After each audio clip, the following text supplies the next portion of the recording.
Happy Tuesday, everybody. Welcome in Chasing Big Joe, 102.5 The Game. He's Big Joe Dubin. I'm Chase McCabe. Dr. Crane, Nick Frazier on the ones and twos behind the glass. Hope you're having a wonderful day to this point. I'm so used to saying start to your day, and it's not really the start of the day anymore. It's lunchtime. Hope you're having a wonderful lunch. There we go, buddy. What's up, JoJo? Oh, my goodness. What the past 5 days, man, I told you, I'm like Ed the Zebra. They had to airlift me to the station today because, Thursday, Friday, Saturday, Sunday. Wait, Thursday, Friday, Saturday, Sunday. 5 days. Culminating with the North Carolina game last night. So we got so much to dive into. I don't think I've ever been excited for a show as I am today because we got so much to talk about. We got the Titans this weekend, and we're ready to roll, man. But these past 5 days, my goodness.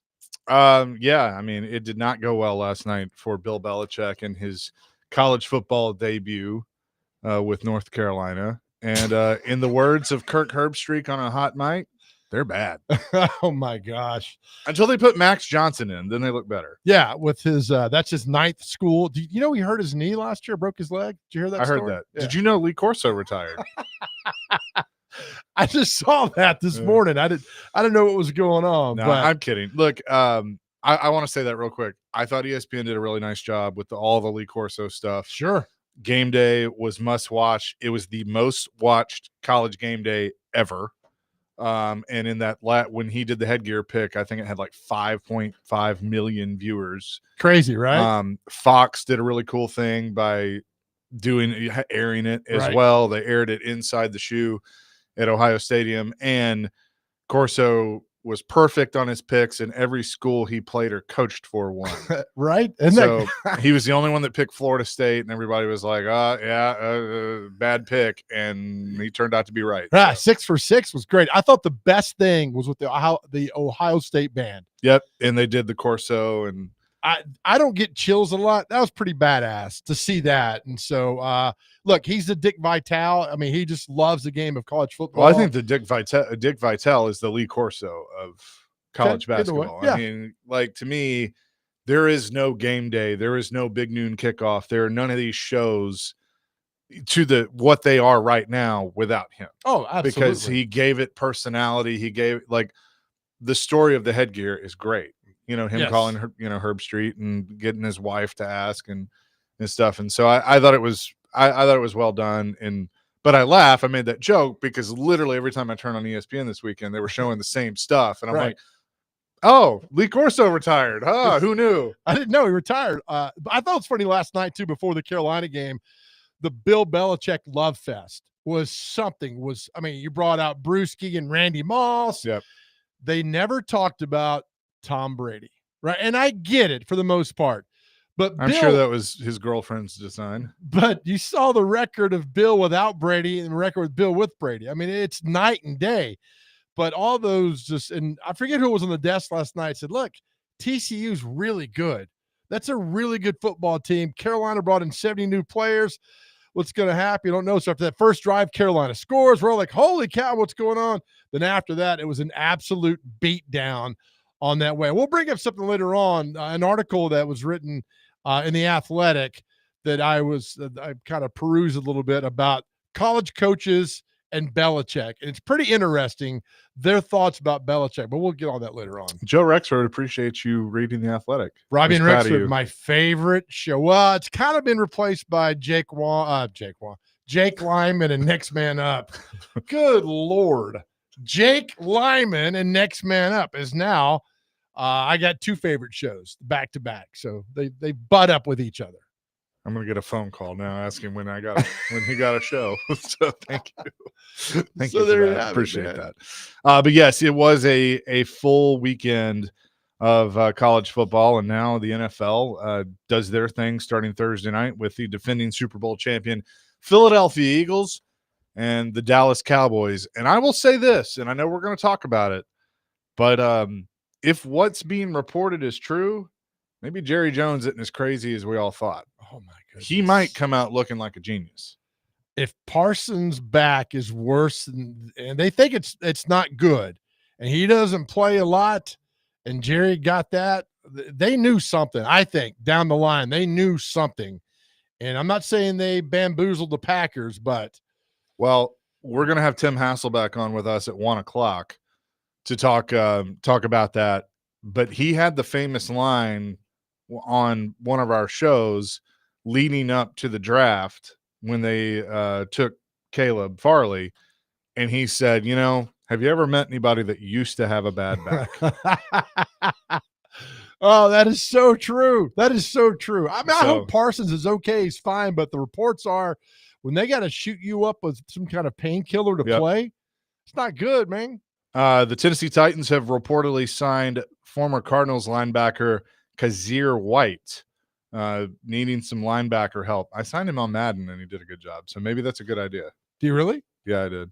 Kazir White? Kazir White. He was a captain with the Cardinals. I think he had like 2.5 sacks last year.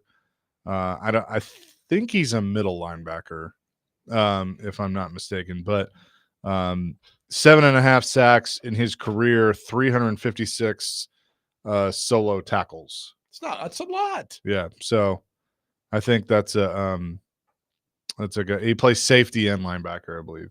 So, so interesting move as they continue to. Yeah, he was an inside linebacker for Arizona. Well, if they think he's got some value, it doesn't hurt to bring a guy in. Does not hurt.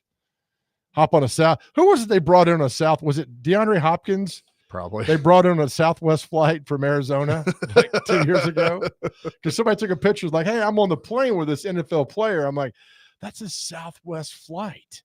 So whatever. Hey, however you get here, doesn't matter. Bring him in. Bring them all in. Bring him in. Hey, I was on a Southwest flight with Randy Orton, the wrestler, one time. Were you really? Yeah. Ricky and I were going to Vegas. We changed planes in St. Louis, which is where he's from, and we were going out to Vegas for SummerSlam. Yes. And I got up to go to the bathroom, and he was sitting in the back row, and I was like, holy, it's Randy Orton. And I had a Ric Flair shirt on, and he was like, hey, bro, nice shirt. And I was like, thanks, Randy. So when did you know it was him? Like immediately. Like he had the hood up and everything, and I was like, that's Randy Orton. And I sat back down, and I was like, dude, Randy Orton's on our flight. And sure enough, we met him at baggage claim. Like he had like a bunch of people around him. I mean, they were all coming in at the same time. So I mean, there were several wrestlers that were there. But yeah, did you try the RKO on him? No, I asked him if he'd RKO me, and he said no. Actually, I said, could you RKO Ricky? He gets that ass all the time. Probably. And the second he does it, he gets sued. Oh yeah, probably. That could be a better question of the day than what I had. Well, what are we doing? Because I had a thought on one, but go ahead. Yours. You don't like yours? Well, I think ours is more a generalized topic throughout the day. Yeah. The winners and losers from the past 5 days, but it's very generic. What was okay? Then I'll take it if you don't mind. Sure. Our question of the day presented by Aries Tactical. Your safety, your skill, your Aries Tactical. Check them out at ariestactical.com. What was the first thing that Bill Belichick said to his girlfriend when he got home last night? Yes. 615-737-1025. Yes. Did you see the post-game press conference? I saw some of it and him mumbling. And they had it set up as they won the game. They had balloons and everything set up. Did nobody go in and say, hey, we just got our ass stomped. We need to move the balloons out of here. Yeah. How much hand did she have in all that? You'll never know. I like it. Well, okay, so there was something on the broadcast that really stood out to me that I don't know if you noticed. So Gio Lopez gets hurt, right? The quarterback. Right. And they go to, it was Holly Rowe, I think, that was reporting. Let's go to Holly Rowe with an injury update. Well, I'm told they don't give injury updates, but the best that I can, basically she's assuming at this point. And I started laughing. I was like, oh my God, they're the Patriots. Yeah, right? Because they had video. They won't even tell national TV the injury update. That is so Belichick and so Patriots. Oh, yeah. I mean, the pregame interview she had with him was terrible. Yeah. Cut my sleeves off. But look, the game. They know it though. I mean, that's happening. I hope that Gio is okay. Like, I hope he didn't get hurt too bad. But like, the offense actually did something with when Max Johnson went in. Yeah, now, granted, they were probably going up against twos, but it's all right though. Still they had some oomph. I mean, the touchdown to your brother is great. Yeah, that was Johnson and Johnson. It's fine. But that's a great question. Johnson.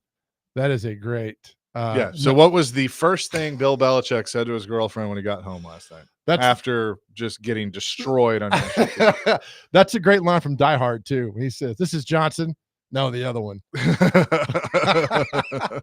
I love it. Thank you for having a good question for the day. Yeah, that's much better than what my dumb winners and losers of all that. Well, we are looking for winners and losers from the weekend. So. I'll tell you I'm not telling you right now.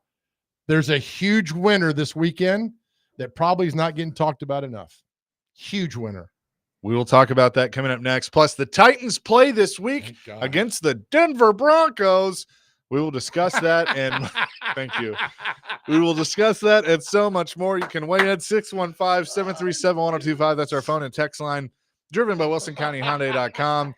And at 2 o'clock today, we're going to give something away. Your chance to win Eric Clapton tickets. Oh. At 2 p.m. today, we will do that here on the Chase and Big Joe Show, 102.5 The Game.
Chasing Big Joe, presented by the Omni Nashville Hotel here on this Tuesday.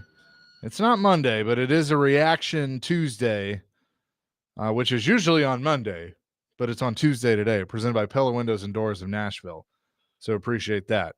But, okay, so you winners and losers, you have, and by the way, our question of the day, which we'll get to in just a little bit, what did Bill Belichick say to his girlfriend when he got home last night after getting absolutely destroyed on national television? That's a great question. There's so many tentacles with that. It's there are probably a lot of answers on here that I can't read. But it's all deserving. I mean, the Love Fest ESPN gave what's happened with North Carolina over the last 6 months. So we'll have fun with that as well. All right. So to me, a winner this past weekend is a guy who's kept his mouth shut since May. Didn't talk much, didn't say much. All he did on Saturday was go out and execute. Joey Aguilar is an absolute winner. And Vols fans, you didn't say much about him. I mean, in a negative way. That's just fine. You didn't say a lot because you didn't know much about him. He executed Heupel's offense on Saturday almost to perfection. And it was fun to watch because they went go, go, go, go, go. Yeah, he made a few mistakes. They all make a few mistakes. It was fun watching him with no flash, no drama, just playing football. Joey Aguilar, you're a winner. Yeah, I would agree with that. The Vols, I thought, looked good. That offense, I think, ran the way that Josh Heupel wanted it to for the first time in a while. Look, we'll give Vols, you get your Vols fans, the Chase and Big Joe show would like to invite you to take a victory lap today. Sure. Because you're allowed to do that because you won your game in, now I think there were times towards the end that kind of took their foot off the gas a little bit, but they won pretty decisively. And we'll give them that.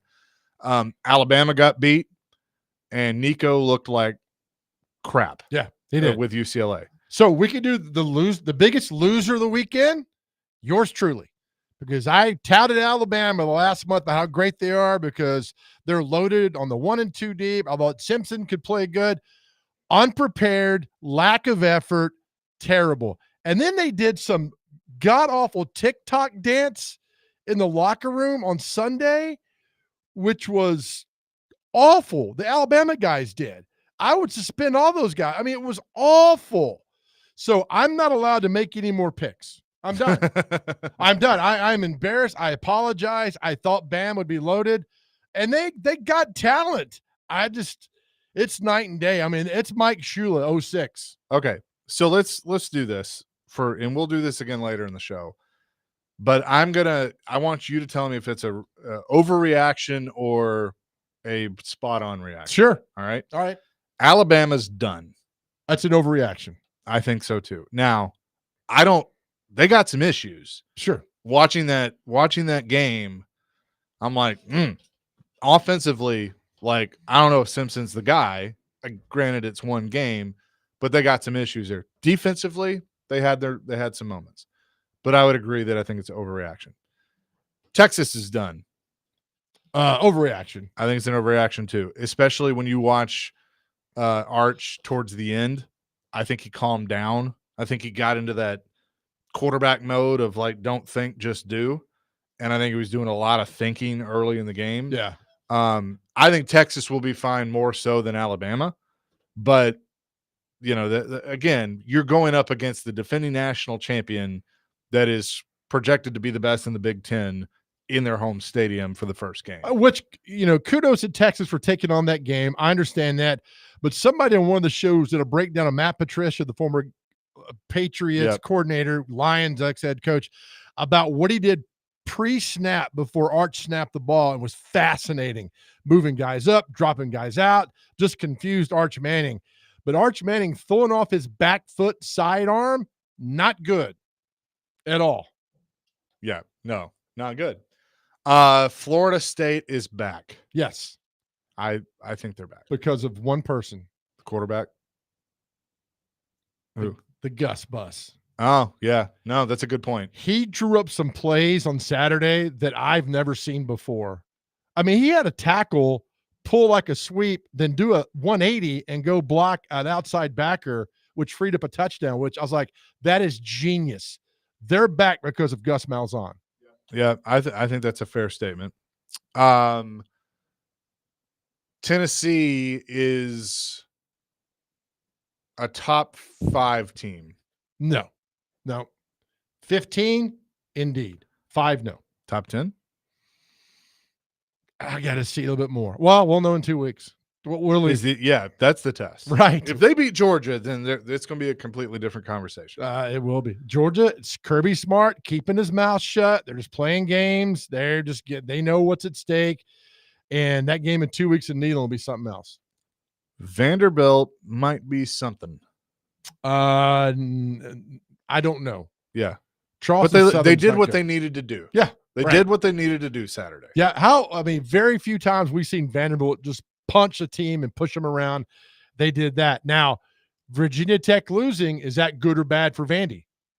I don't know. I think they're a better team than Virginia Tech. Based on what I've seen from both teams in one game, I would say Vandy's the better team. I think that line has moved from I think Virginia Tech opened at 3.5. Then I saw it at 1.5, and I think it might be a pick 'em. Yeah, okay. Here's one for you. Is LSU the best team in the country right now? I'm gonna say no, but that was a really good win. Oh yeah, that was a Brian Kelly deserves props kind of win, because that is a really tough environment. They were down, but they were there the whole game and they finished. And the good teams, this goes for college or the NFL, the good teams know how to finish. And the bad teams, you can tell when they don't. There was somebody said Death Valley, Clemson holds 90-something thousand, 95, whatever it was. They said they thought a quarter of that stadium was LSU fans.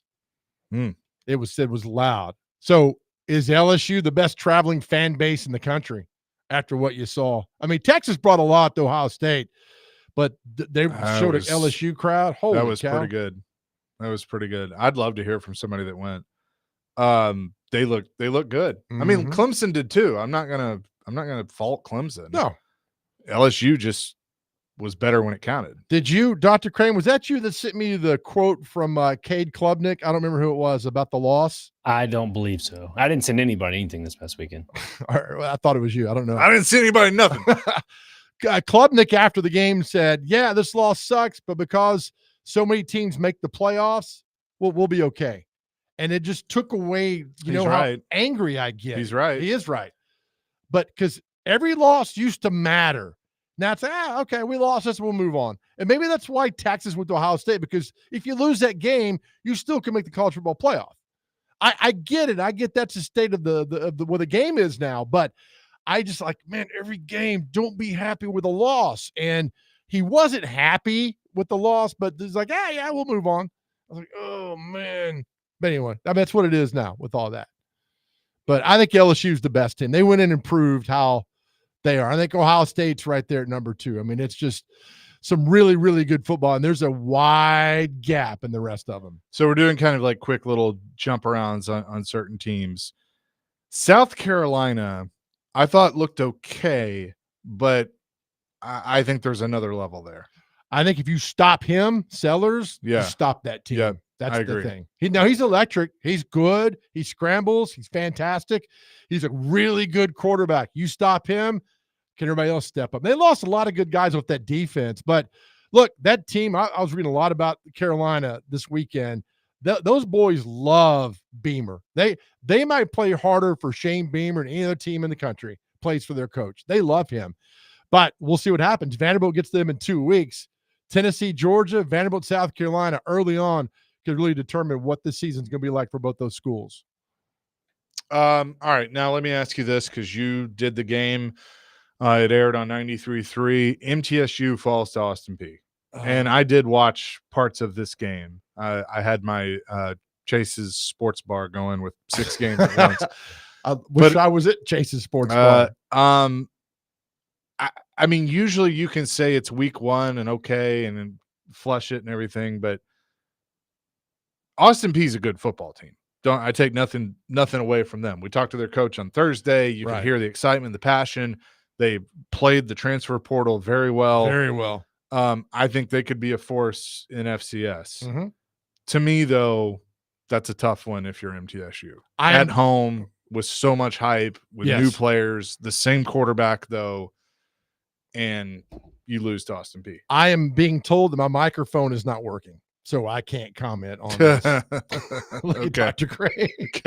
Stop with these jokes, gentlemen.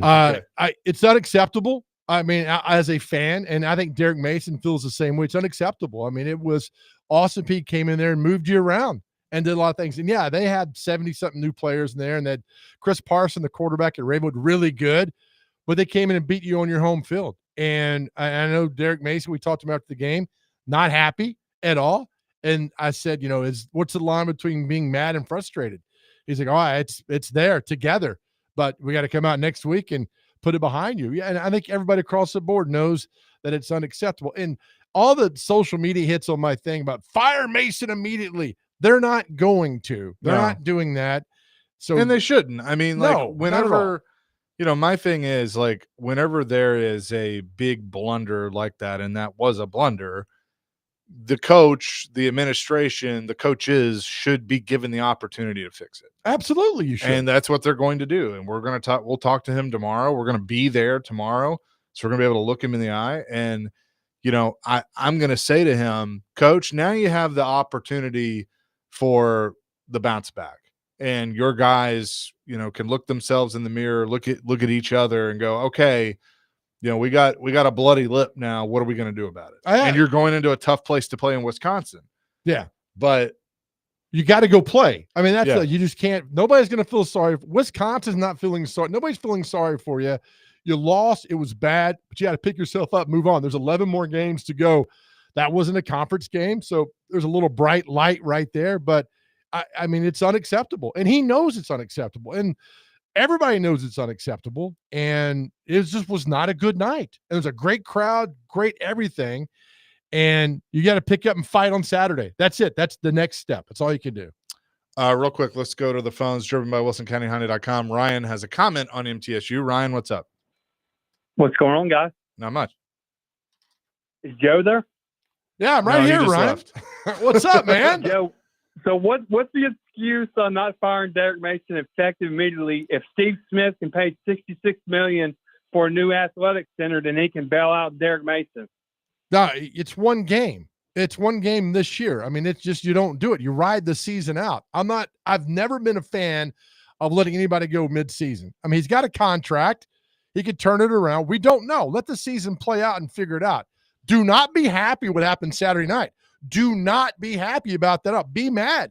Be angry. But let the season play out and see what goes on. And you're not going to fire coach after one. It just doesn't happen that way, and it's not going to happen. He does not deserve to be fired after one game. There's no enthusiasm on the sideline. I can't. I mean, I don't know. I mean, you're down 14-0 immediately to Austin Peay. Probably not a lot of enthusiasm because of that. I mean, it got away from him early. Thanks for the call, Ryan. Thanks, appreciate Ryan. it. I mean, and look, Alabama fans are having the same conversation today. I laughed when Feinbaum tweeted out the phone number right after the game. That was pretty good. Yeah. They're having the same conversation yesterday and today about DeBoer. The buyout $70 million for him. He's probably not getting fired at the end of the year unless it completely just collapses. The tough part there is, to use this example, Rick Stockstill doesn't still have an office at MTSU. Nick Saban still has an office at Alabama. That kind of hurts. Funny, the top headline on ESPN.com on NCAA on their football page, Wisconsin likely to be without quarterback Billy Edwards versus Middle Tennessee. Of all that's going on right now, that's their lead story. So, hey. Interesting. So, Wisconsin does not have their quarterback. Has the top 10 come out yet? I was just looking for that. No, I don't think it's come out yet. I'm curious to see how much it's going to – where Texas falls and – Alabama falls. So, Tennessee was 24. I think they move up to like 15. They should. 15 or something like that. Bama should drop in the 20s. Yeah. Absolutely. Texas – I don't know if Texas drops that much. They should. I mean, you went to Ohio State. I mean, Ohio State's good. Yeah. But I mean, like, that's what I'm saying. I think if they went to, like, Clemson's going to drop, Texas is going to drop, Penn State will probably be number 1, Ohio State 2, even though I don't know if I completely agree with that. Jimmy Frank. But they'd probably be number 1. Georgia will move up to 3. Notre Dame lost. That was such a great atmosphere. That was fun. Catholics and convicts. So by the way, how does Miami will move up? How does Michael Irvin get the? How did they not throw a flag on him? I don't know. Hell, he was on the field more than the offense was most of that game. Do you put LSU 5? I might put them 2. Or if not 1. Yeah, right. I mean, their win is better than Georgia or Oregon's win. Yeah. Which are the two teams, their win's better than Penn State's win. Oh, yeah. So I will be curious. I'm sure that's going to come out soon. So we'll be monitoring that. 615-737-1025. Get back to your phones and texts. It is a Reaction Tuesday here on 1025 The Game.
Chase a Big Joe, 1025 The Game, broadcasting from the Busy Bee Plumbing, Heating, and Air Conditioning Game Nashville studios, home of the $99 yearly Beehive membership, where the buzz is always about great service. And again, Our question of the day, presented by Aries Tactical, is what did Bill Belichick say to his girlfriend when he got home last night after the drumming that they had against TCU? You know, it's funny. They didn't show Jordan much. Michael Jordan, not Bill Belichick's Jordan. Jordan much after the butt kicking commenced. Yeah. Maybe one time after that. By the way, 2513 says Big Joe thinks Austin Peay can upset Georgia in 2 weeks. Who said that? I don't think you have ever said it's that. This and week. It's this week. Yeah. Too. No. Here's my thing. Chance. For this. Kirby Smart, and I looked this up with Kirby Smart. They're like, well, Georgia's going to kill Austin Peay, and they barely beat Marshall 45-7. Kirby Smart does not care about your over/under or your spread. Mm-hmm. Kirby Smart cares about one thing. Lane Kiffin does, but Kirby does. Right. Kirby Smart wants to get as many guys into the game as he can. 50, 60 guys, whatever it takes. Get guys into play and feel like they're part of the program. He's been a master at doing that. If he wins 17-16 or 72-0, it doesn't matter. Look at his history at Georgia. He's been there since 2016. It doesn't care. As long as a lot of guys can play, that's what matters. He's not going to beat Austin Peay 59-6. It might be another 45-7 or 45-4. It doesn't matter. He doesn't care about that. But look, anybody can beat anybody. It's proven that anybody can beat anybody on any given day. Let's just see what happens. Ricky says Austin Peay was the better team and it wasn't close. So they were that day. All right. So let's see. Our question of the day. Come on, Jay. You need to have some fun with us. Jay from Laverne goes, next man up said Bill's girlfriend came to the sideline and tapped him on the shoulder and talked to him during the game. I didn't see that. Yeah, she was there. I mean, she was on the sideline. But let's have some fun. What did he say to her when he got home? Did she? I don't think I would not be a fan of that. Yeah, she was. Let's see. Gino says, I thought you said your dorm roommates were good. Ben says, Bill said the stress is going to be rough this season. Marry me before it's too late. Travis said, hey, hey, Jordan, that was a tough one. I think the only way I can get over this is if you butter me up like Robert used to. I miss Tom, sweetie, Barry's head and shoulder, and she rolls her eyes. Oh, my gosh. Patrick, Bill Belichick walked in and told his girlfriend, not tonight, I have a headache. Oh, nice. 0374 says, did you pick up my script? I can't read that one. 1675, but that's good. Oh God. Oh, you can't do that. You got to read it now. JD in Nashville. Bill Belichick to his girlfriend. I just got plowed by mediocrity. Your turn.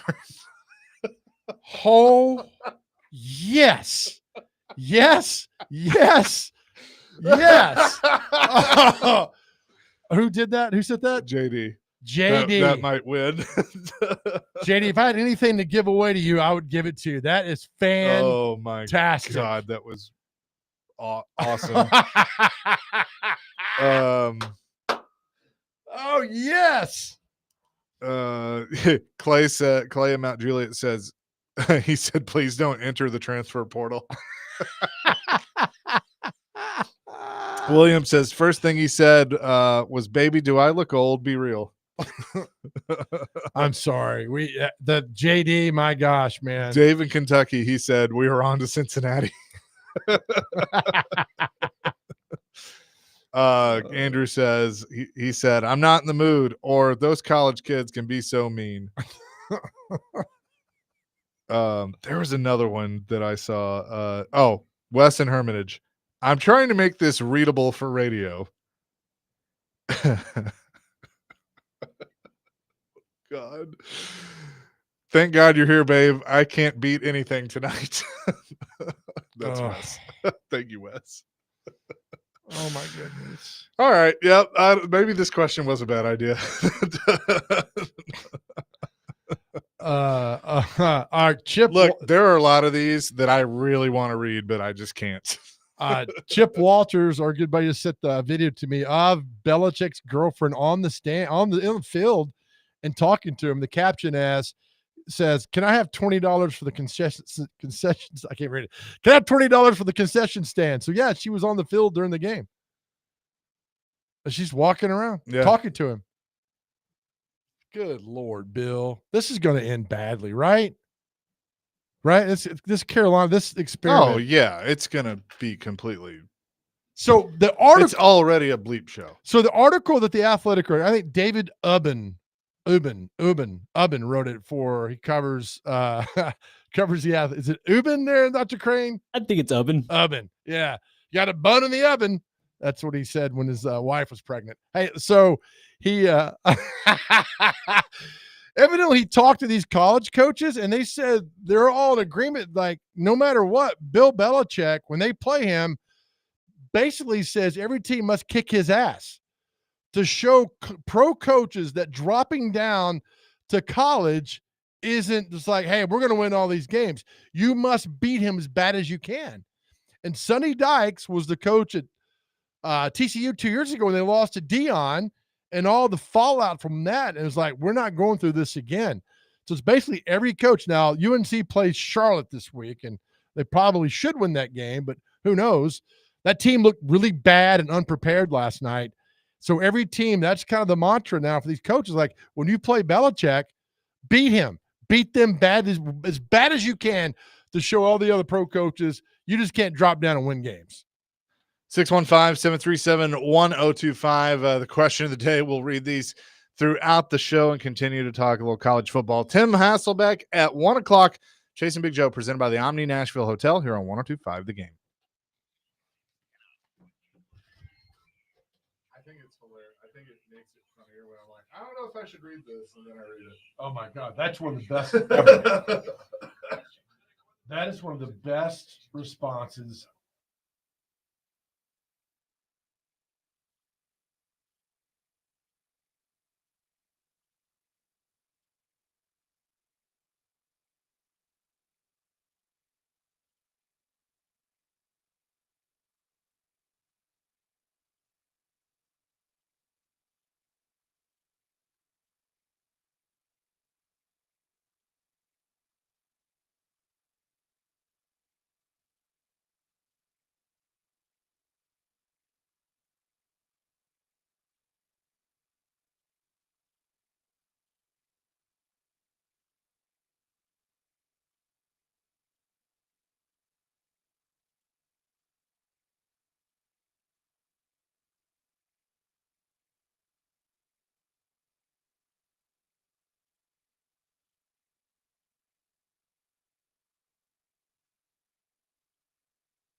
Chasing Big Joe, 102.5 The Game on this Tuesday. Breaking it. I wonder when the top 25 does come out. I think it says at 1. Oh, okay. I'm on the AP website here, and they're asking me for money, and you're not getting any money from me, AP. So thanks. Good. Thanks for asking. Hell, I don't even get my own son money. I'm going to give you Tuesday at 1 o'clock. Okay. All right. So we'll get it in just a few minutes. We'll have Tim Hasselbeck on with us.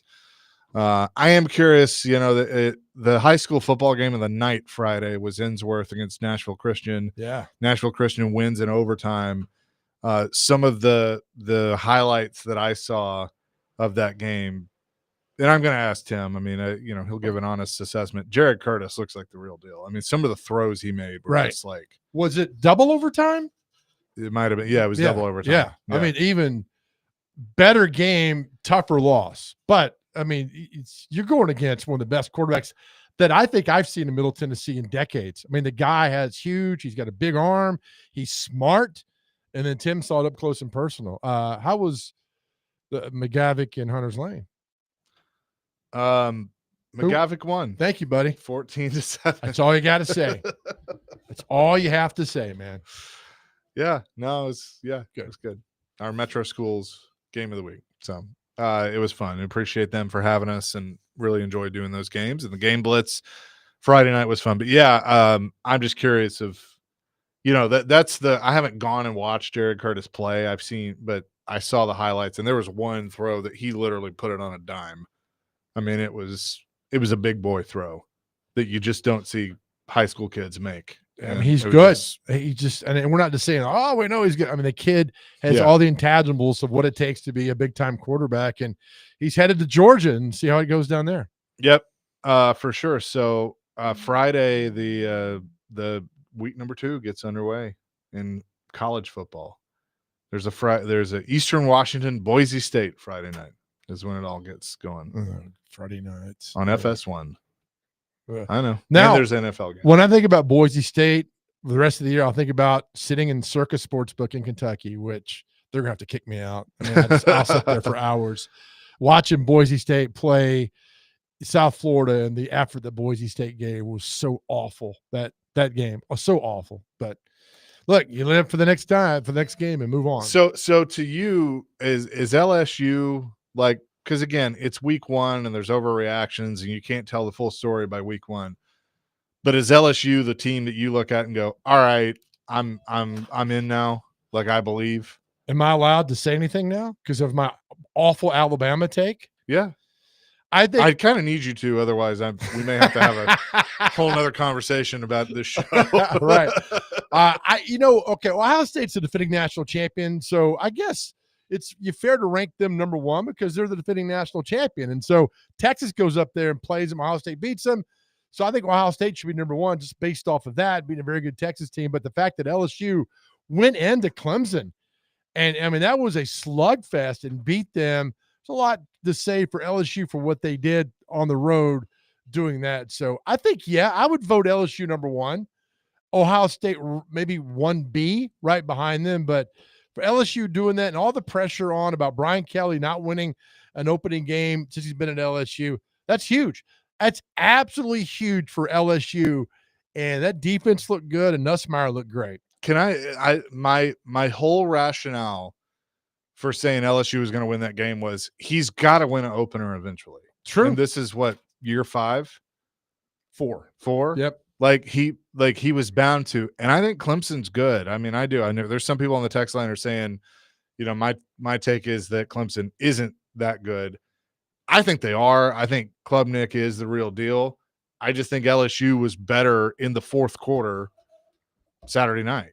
But that was such a good game. It might have been the game of the week because honestly, Texas Ohio State was disappointing. I think it was too much of like, look at Arch. Yeah. What's Arch going to do? What's Arch going to do?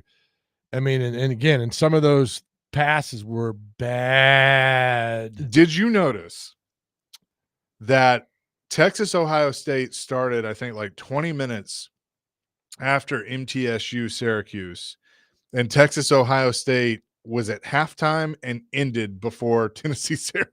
Oh yeah, the Tennessee Syracuse game went till forever. 3:00. Yeah, because I was already down at MTSU getting. They had to prepping for that finish it game. on ESPN News. They kicked it off Good Lord. ABC because of Florida State.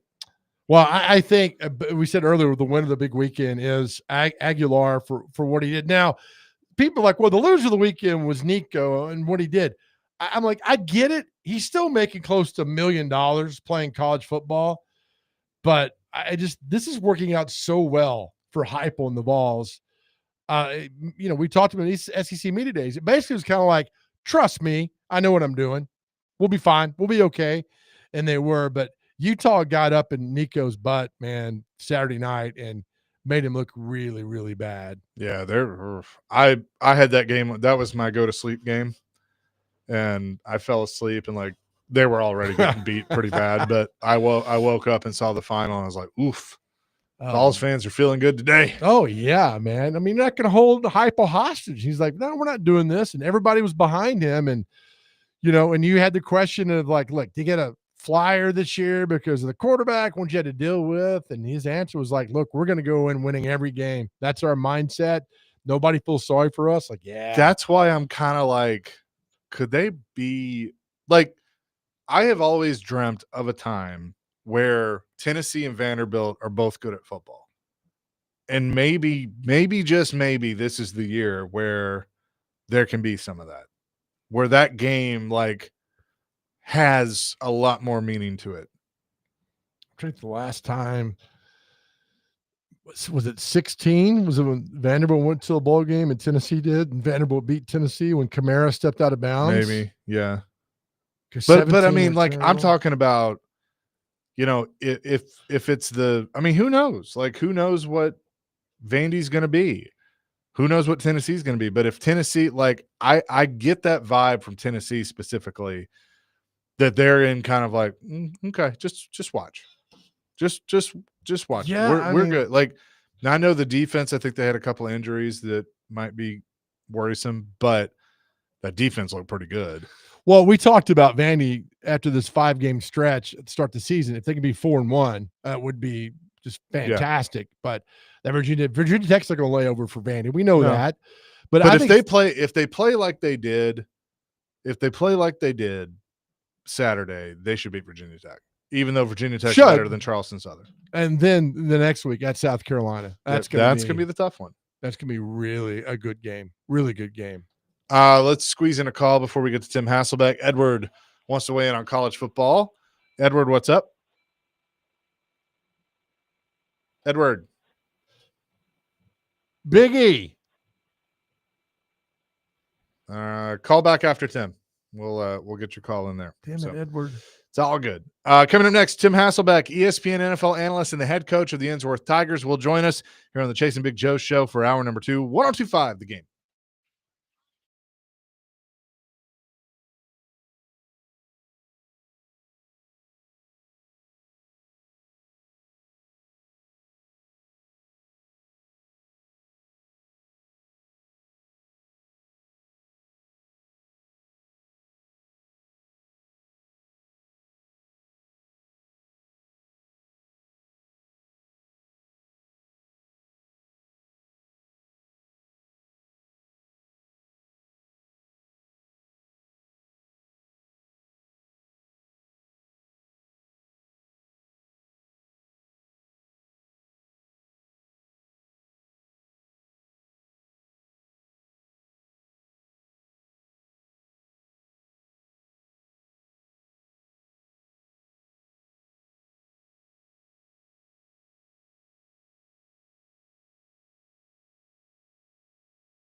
Hour number 2, Chasing Big Joe, 102.5 The Game on this Tuesday. And every Tuesday at 1 o'clock, we're joined by the head coach of the Innsworth Tigers and ESPN NFL analyst, Tim Hasselbeck, who joins us now. Tim, what's up? How you doing?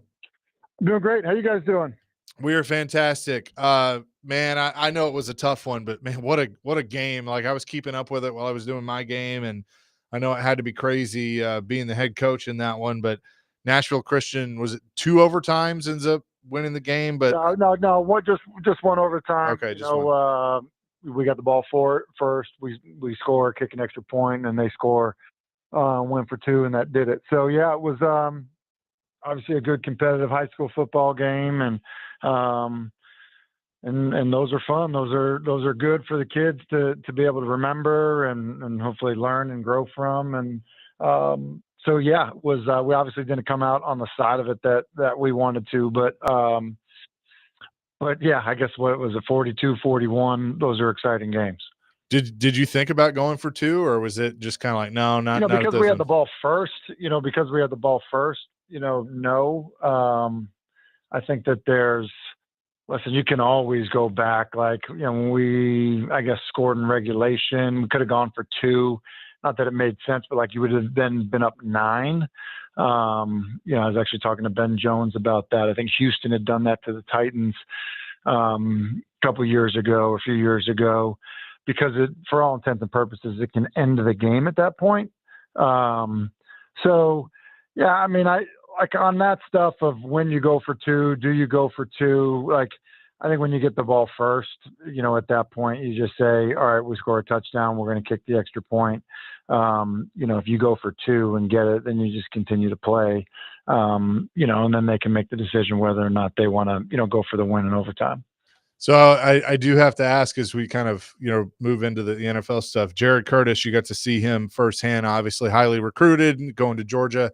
What'd you think watching him? Some of the highlights I saw, were some big boy type throws. Yeah, I mean, he's obviously like a very talented kid, and can really throw the football. I think the thing that really was the big difference in our football game is he's an excellent runner. I mean, I think that, like, ultimately, I think he only threw for about 180 yards on us. We dropped a couple interceptions. Like, that wasn't the thing. The thing was, for a kid his size, his ability as a runner, not only just power, because he's, probably around 220 pounds, I would guess, but, his elusiveness as a runner. There were times we had free runners and just, weren't able to get him down. So I think that, when you see a kid that is, this applies to him and applies to really anybody else.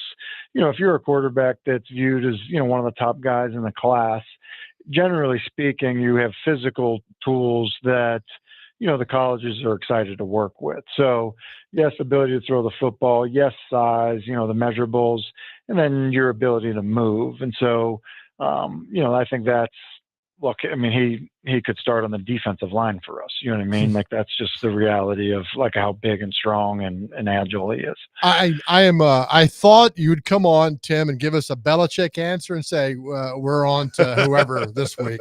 Who do you got this week? So we go out to Briarcrest and play Briarcrest this week. No, listen, man, people, I think, in some ways, look, we're not, like, look, I guess what have I been here, not even 2 seasons now. Look, we've lost 2 games. You know what I mean? Like, we're not used to losing. Right. Oh, no. He cut out. We got to upgrade. Tim's got a Cricket phone at Innsworth, which is unacceptable. We got to figure out, get Tim a new phone somehow, some way. I don't know. I'm going to put him back on hold and you see if he's there, because that was weird. He just kind of cut out.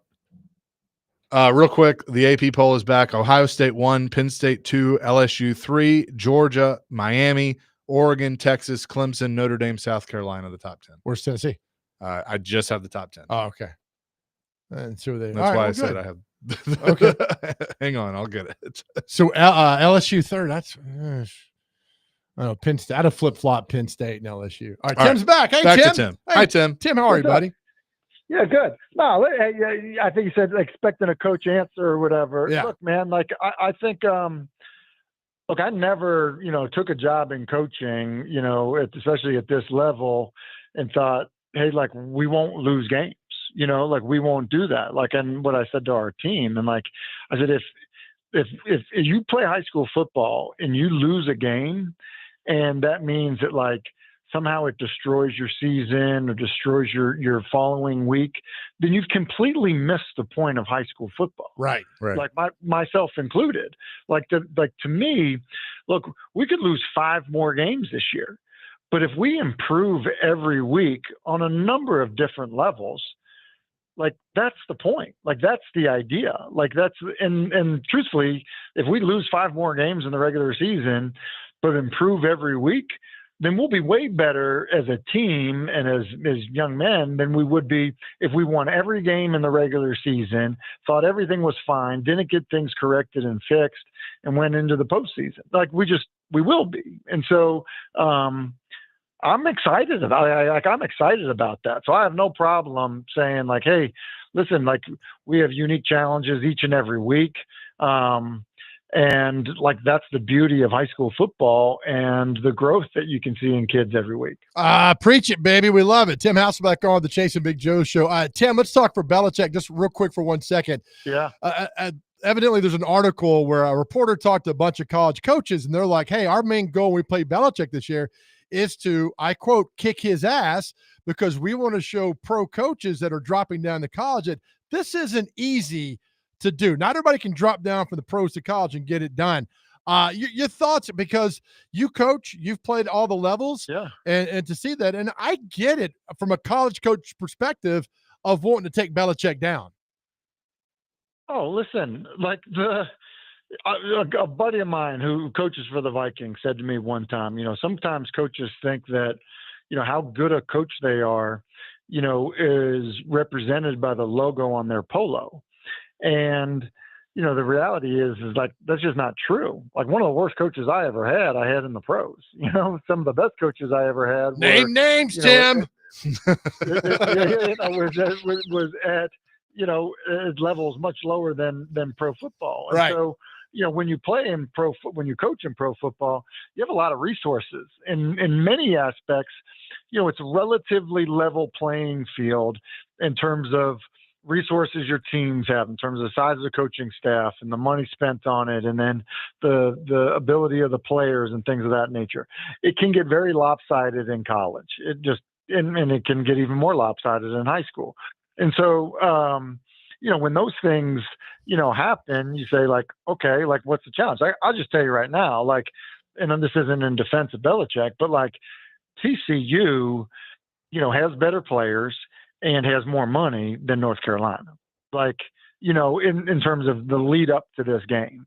So like those are like the things that Belichick would probably complain about were the same things that Mac Brown was complaining about, of like why he was a Hall of Fame coach but couldn't get it done at North Carolina. So yeah, I don't think there's any doubt that there's going to be a motivation to play, the guy that was, viewed as the greatest coach of all time, right? And beat them 40-14 or whatever the final was. Yeah, exactly. All right, talk a little NFL now. I was reading about Sean Payton talking about their preparation for Cam Ward, and he said we're going to do a deep dive into Cam Ward and what he did at Miami for his tendencies, because there's not a lot of tape on him in the preseason. Is that a good thing or a bad thing, or is that the only way you can go? Yeah, it's the only way you can go. And like, he says that, but like, I don't know how far, you can go down there without preparing for the personnel that you're going to face. The reality is that like, Brian Callahan, is a very different play caller, than what's down there in Miami. So like, I just think that, I think you can do that. I don't think you're going to find, tendencies and things of that nature. A lot of times week one, when you get someone unfamiliar, whether that's a new coordinator or a new player, you just are a little more base, in terms of what you do. You're not as, game plan specific as you would be in some other scenarios. And so I think that's really, what will happen, when you look at how Denver decides to approach the game defensively. Tim Hasselback is with us. Micah Parsons, do you think Jerry may have duped us all and knew something? And I'll never forget you were on before the Titans drafted Caleb Farley, and you made the comment of, have you ever met anybody that used to have a bad back? So whenever I see a bad back injury, I'm like, oh, there's something to pay attention to. What is Jerry maybe a little smarter than we give him credit for? Wait. Can we all answer the question though? Do you know anyone that used to have a bad back? No. You're right. No. Right? I don't know anyone. I still to this day, I don't know anyone that used to have a bad back. Anybody I know that has a bad back still has a bad back. And I don't care if they are 15 or 55. Like it doesn't matter. So look, do I think that he knew something? Listen, every team that has a player knows their medical history better than everyone else. So that's the case. Now, with whatever Micah's got going on in his back and the true details of it are, he's one of the, I don't think you can argue that he's not one of the best 3 pass rushers on the planet, even with his back the way that it is. So like, did he know something? Maybe so. But like, would they have been okay to make him the highest paid, non-quarterback? They would have. So, no, I don't think that he's playing checkers or chess when everyone else is playing checkers on the injury history of Parsons. We'll have more with Tim Hasselback coming up next here on Chasing Big Joe 102.5 The Game.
Chasing Big Joe, 102.5 The Game, continuing our discussions with Tim Hasselbeck, ESPN NFL analyst, who is on the line with us. Cam Ward will make his NFL debut officially this week in Denver.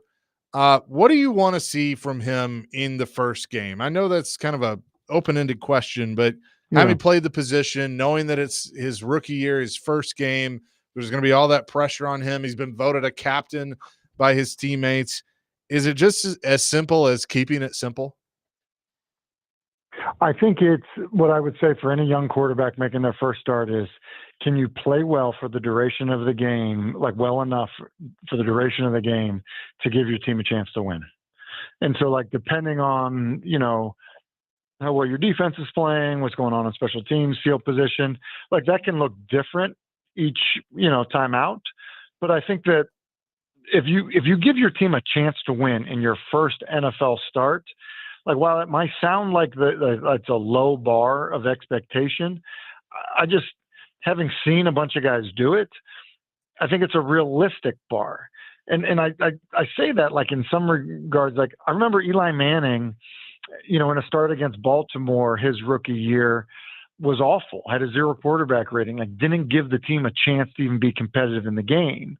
Now, it doesn't mean he's not a good quarterback or any of those things, but it just means that, like, even good quarterbacks, guys that turn into being really good players as young quarterbacks, can become overwhelmed, by an NFL defense that kind of has your number on a Sunday. Tim, how would you, if you are Sean Payton, how would you attack Cam Ward on Sunday? Yeah, I think the big thing would be, like, win on early downs and create known passing situations. Because if you win on early downs and you just look at Denver and their ability and their team, really in general, the defense, like they got good secondary players. I think they're pretty good at rushing the passer. And so if you can get into some of those known passing situations, that already is a win for the Broncos. So that would be the approach there. And then I think that what they'll do on the other side of the ball, and I think it's just somewhat Payton's identity, they're going to run the football, but they're going to move the quarterback around. And moving the quarterback around, I think, is going to create a bunch of problems for people, not just, week one, but I think throughout the year when they face Denver. How do you Broncos run a 3-4, which, probably a third of the teams in NFL do that. Is that good for Cam Ward? They're running a 3-4. I know the inside is going to be covered up and all that, but do you like that instead of like a 4-3 attacking Cam Ward? Yeah. I think most people would rather face a 4-down front. The reality is in the NFL, though, is that you get variations even, on teams that declare themselves as a 3-down front.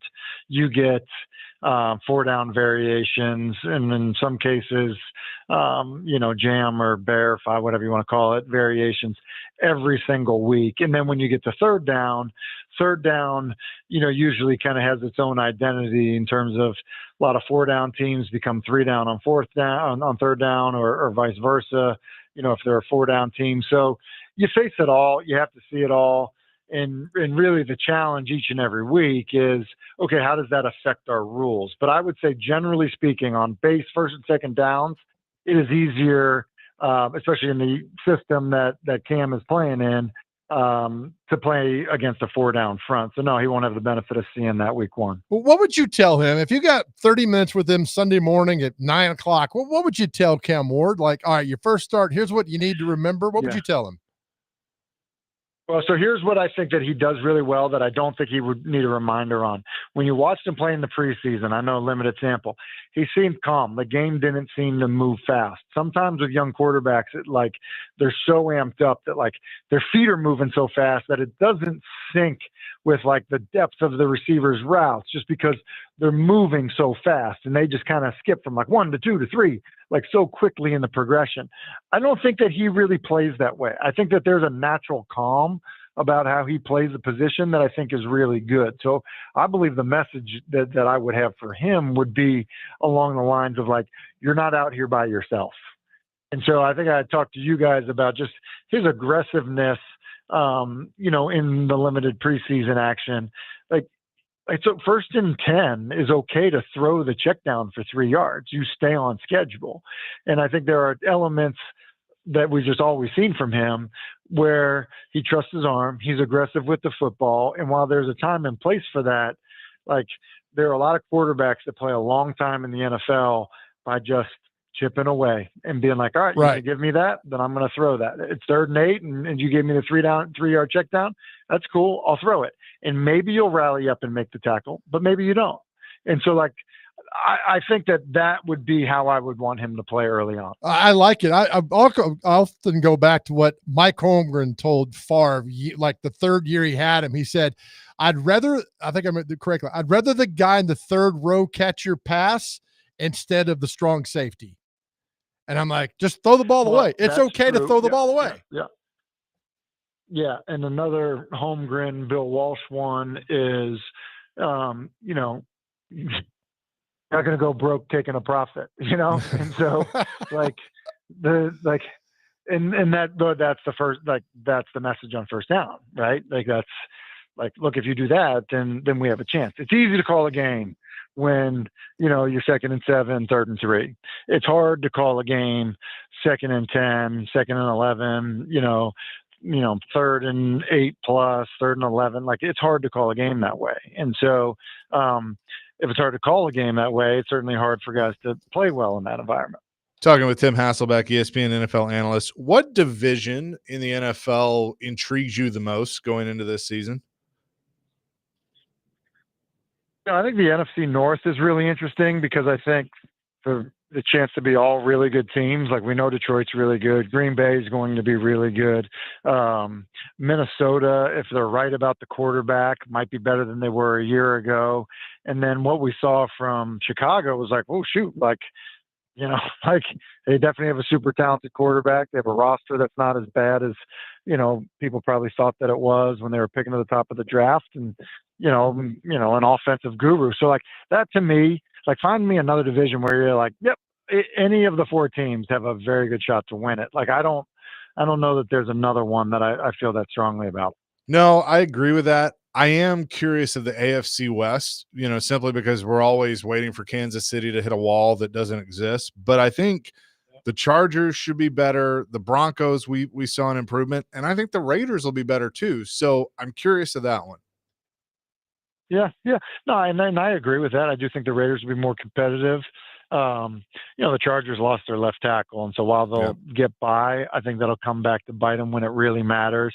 And you said it's an invisible wall. Like when you think about maybe the best defensive coordinator ever in football, a guy that I think is in the conversation, one of the best coaches ever, and then a quarterback that is probably as good as any quarterback we've ever seen. So like, I think we're going to be watching for a while before someone takes Kansas City off.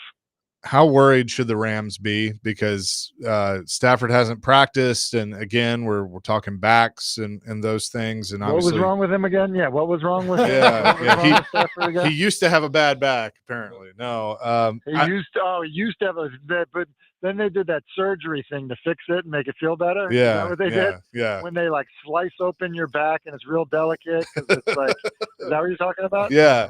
So I mean, like that. Hey, remember? Hey, do you guys remember when Tiger Woods had that bad back and then he got over it? Remember that? Yeah, he did. He really did. He did so much after that. That's right. That's right. I remember that. Tim, I really want to like Miami and Mike McDaniel. I really want to like him. I just don't think it's a good fit. And I'm not asking you to say is he on the hot seat or whatever, but what's going on there? Because I think he brought some new ideas, fresh. He had Tua there, and now it just seems like it's just chaotic. Yeah, I mean, I think managing the personality is one thing, and he obviously is like a very kind of easygoing, cool, like doesn't feel like it's all kinds of discipline. And I think that ultimately, that'll swing back around, and you'll have a problem because not everybody conducts their business with the same maturity that they should, right? And so I think that is going on there.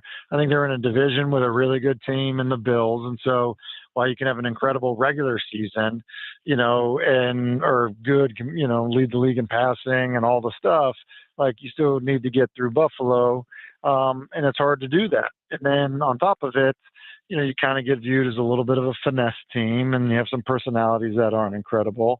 So, I think those are, like those are the things. Like, do I think other coaches would be doing better with their talent? Like, I don't really think they would be. Now, do I think there might be some more discipline potentially? But I also think you're dealing with some personalities that, like, I'm not sure Bill Parcells would have been able to control. Interesting. I want to like him. I really want to like that team and what he does. And it just seems like they can't get out of their own way. Yeah, but wouldn't you agree though? Like, there's I don't want to say like an unprofessionalism. I think that's unfair and unfair characteristic. But like, he's from the Gary Kubiak, Kyle Shanahan, Mike Shanahan tree. Well, like, look at some of the other guys like McVay or Kyle Shanahan. Like, while they're not necessarily they don't look like Bill Cowher. There's like a seriousness and intensity that's a little bit different. And I'm not saying coaches, need to be, act like somebody else. Right. But I do think that there's just like minimum accountability that, like, because you're dealing with some people that, maybe are immature or selfish, that I just think you need to implement to make sure that you have a healthy roster at all times. He is Tim Hasselbeck, ESPN NFL analyst and the head coach of the Ensworth Tigers. Who you got Friday? Briarcrest? We play at Briarcrest. Yes, at Briarcrest Friday. I think someone told me Darren McFadden's son is the tailback there. So wow. Shouldn't you know that? I have our hands full once again. You know what I mean? Well, Don't ask us. You know what's funny? Well, I can tell you his number, and I can tell you he's a good player. Right. But like, I don't know their names. Like, there aren't names numbers on the back of their jerseys. I'm not. So like, I don't. Like, I couldn't tell you anyone's name from last week, you know what I mean, other than the quarterback. Like, you know what I mean? Because people talk about him. Right. So, like, you don't, I don't, but I tell you the number. I tell you, I give you a scouting report. I like that. I don't know their name. Is that what you do with Taylor? He comes down for breakfast and you're like, 8, how you doing? Or whatever his number is. He's 7. But, so it just means you haven't been coming over to games. I'm sorry. I just assumed. No.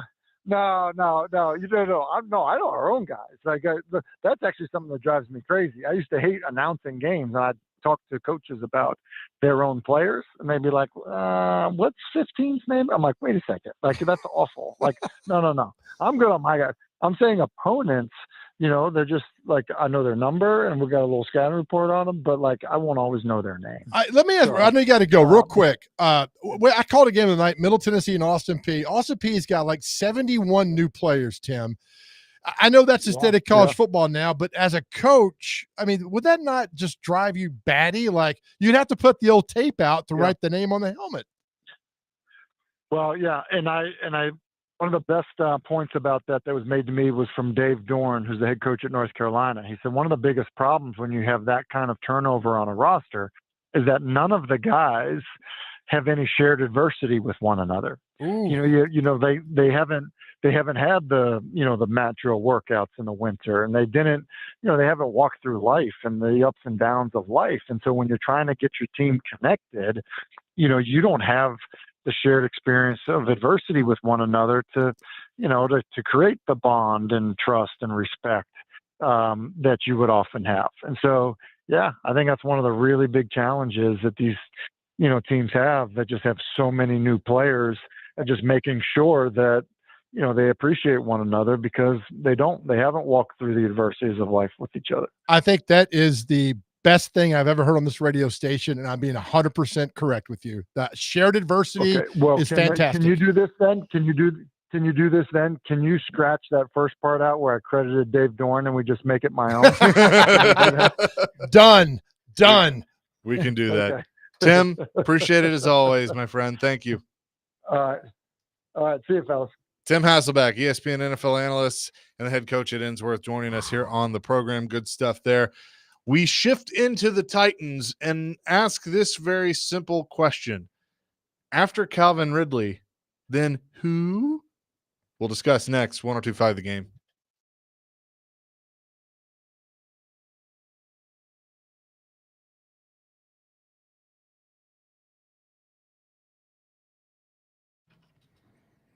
Hey guys, Big Joe here. Listen, we've talked about this for the last 2 years. We're going to keep talking about it.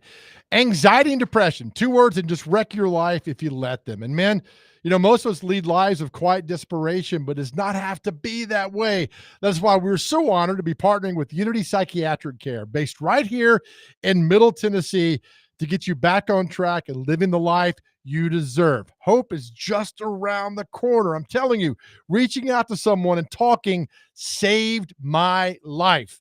And I want the same for you. Just go to GameNashville.com, click on the Chase and Big Joe show. There, you will see a link for Unity Psychiatric Care and start taking back your life. I tell you all the time, our world is a better place because you are here and you are so loved.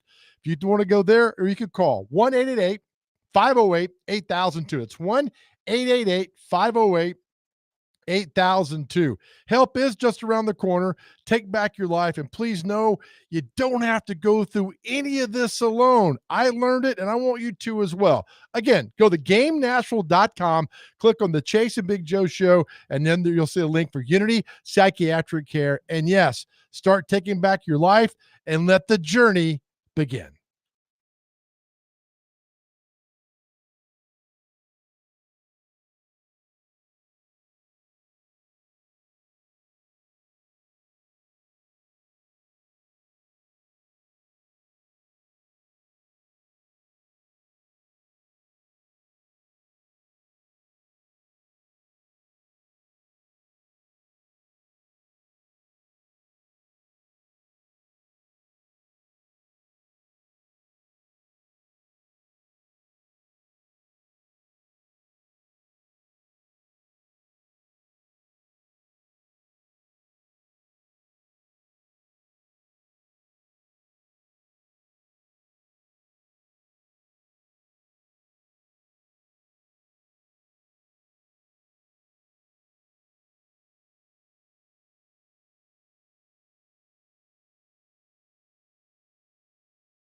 having played the position, knowing that it's his rookie year, his first game, there's going to be all that pressure on him. He's been voted a captain by his teammates.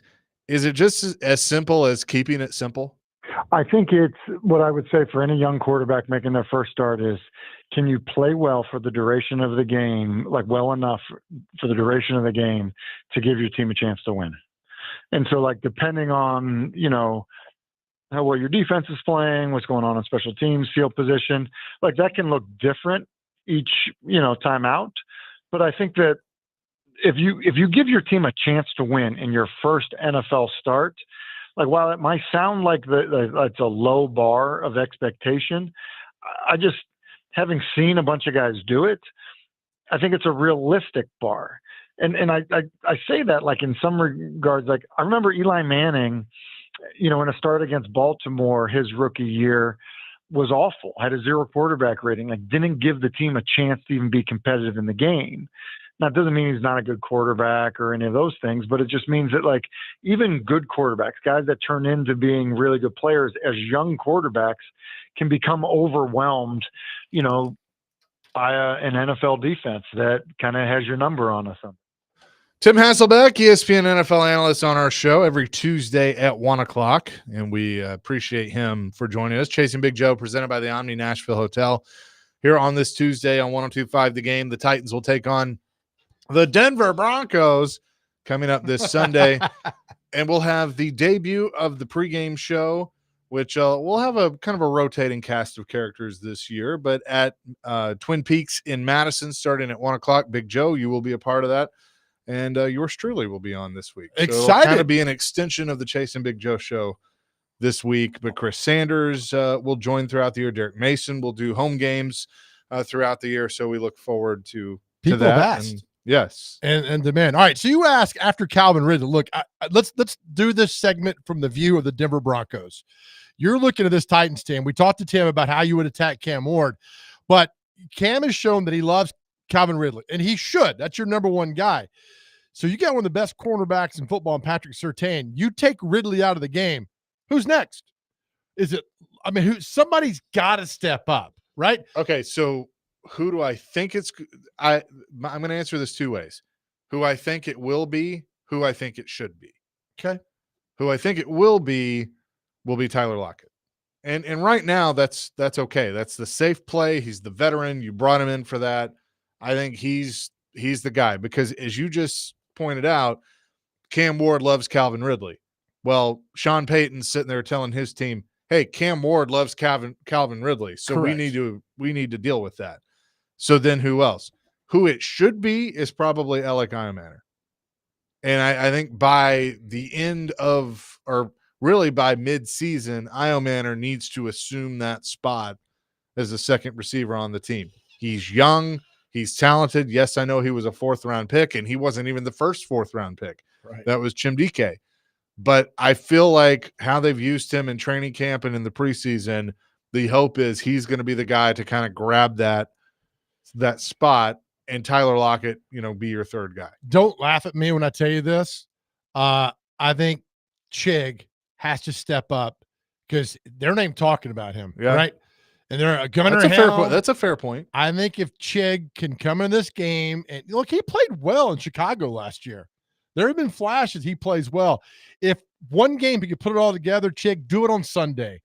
Be the safety valve for Cam Ward on Sunday that he's desperately going to need, and do that. I think Chig is I think Van Jefferson could get up there.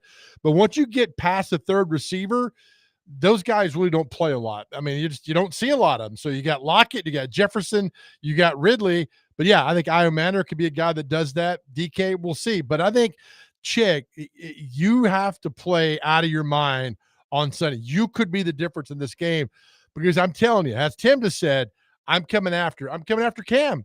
I'm going to try to confuse him in every way possible to do that. And we talked about Sean Payton saying, look, we're going to deep dive into what he did at Miami, his tendencies when things broke down. Did he go left? Did he go right?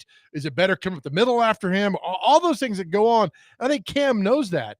I just think Cam Ward's got to have that one guy who says, look, when things go to hell, I'm your heaven. And then Chig's that guy. Well, I mean, every young quarterback, like their safety blanket is the tight end usually. The tight end or a receiving back. So, something easy they can check down to. So I would agree with that. But, I think the thing for me that I'm really going to be paying attention to when they kick the ball off is that offensive line. Is the offensive line truly improved? Because we can sit there and watch preseason games and we can sit there and watch practice. And we can go, oh, hey, they look a lot better. But if it doesn't translate to the actual games that count, then it doesn't. None of that matters. 100%. And it looks like you're going to have all 5 ready to go. But Cushenberry, you can't say is 100%. So what do you do? Look, we talked earlier. Broncos are going to run a 3-4. That means the center is covered every play, and you put a nose tackle on him. The center's got a lot to do. You got to get a precise snap back every time, and it's tough. You talk to any center, Ben Jones will tell you this too. Look, you got to snap, and immediately you got to fight a guy right there. So he's covered. So the center's got to be valuable. Is Cushenberry? He's got to be at least 90%. At least. You don't want to throw Corey Levin out there in that play. You don't. They put him on the practice squad. That's what they thought about him. So I'm with you. Offensive line is the X factor on Sunday, keeping Cam upright. If you keep your quarterback upright and clean, you got a chance. You got a chance, 100%. 615-737-1025 is our phone and text line, driven by WilsonCountyHyundai.com. What do you think? Who do you think needs to be behind Calvin Ridley when it comes to targets for Cam Ward? Is it Tyler Lockett? Is it Chigakonkwo? Is it Elikayo Manor? Who do you think? 615-737-1025. We'll continue with the Titans, but Edward called back like we told him to. Edward, let's try this again. What you got? Hey, guys, can you hear me okay? We got you now. Hey, listen, I'm out running. I miss you guys in the morning, but Chase, I'm listening to Jake and the crew. I've even called in. Good. Nice. Well, we appreciate that. I want to hit 2 or 3 things real quick. Titans, well, I'll stay on your theme there. I don't expect them to beat Denver, but what I do expect is a competitive game. Coaches not making mistake decisions. If you'll recall, 12 men on the line for a kickoff for a extra point when there should have been 11. You remember the 2 or 3 things there at the beginning of last season where it was obvious coach issues. That's what I would like to see. Second thing, and I'm just going to hit this quick, smorgasbord. What an exciting Music City finish, those last 10 laps. Scott McLaughlin had it sewed up, got up high on that bank where there's no grip, and into the wall, enough for our local boy, our man, Joseph Newgarden, to come in there and get the win. I was elated. I was so happy about that. And Joe, I know Joe can't make any comments about this, but I've been going out there to Middle Tennessee State University. I make my contributions to the school, large contributions. I'm season ticket holder. I support them in any way possible. I'm an 85 graduate. My son's a graduate. My wife's a graduate. My daughter, she played soccer in college and went somewhere else.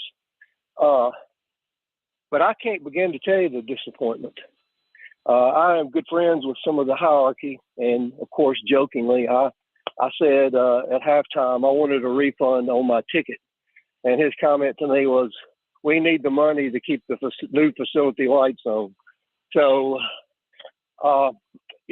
it's disappointing. It's very disappointing. I looked at Austin Peay's schedule last year; they got hammered some games. 71. Joe, you said 71 new players. Is that right? That's that was the rumor for Saturday night. Yes. So I don't want to see people lose their job. I don't even like to get on the air and talk about firing this coach. I'm not that type of fan, but I needed a platform to voice my frustration at my school, my alma mater, for what they showed out there Saturday night. Guys, I appreciate it. Thank you for what you do for sports talk radio in this area, and I'll let you make any comments you want on those. Thank you, Edward. Appreciate you. We will do that. We'll make comments on that. Coming up next, Chasing Big Joe, 102.5 The Game.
Chasing Big Joe, don't we all? 102.5 The Game on this Tuesday.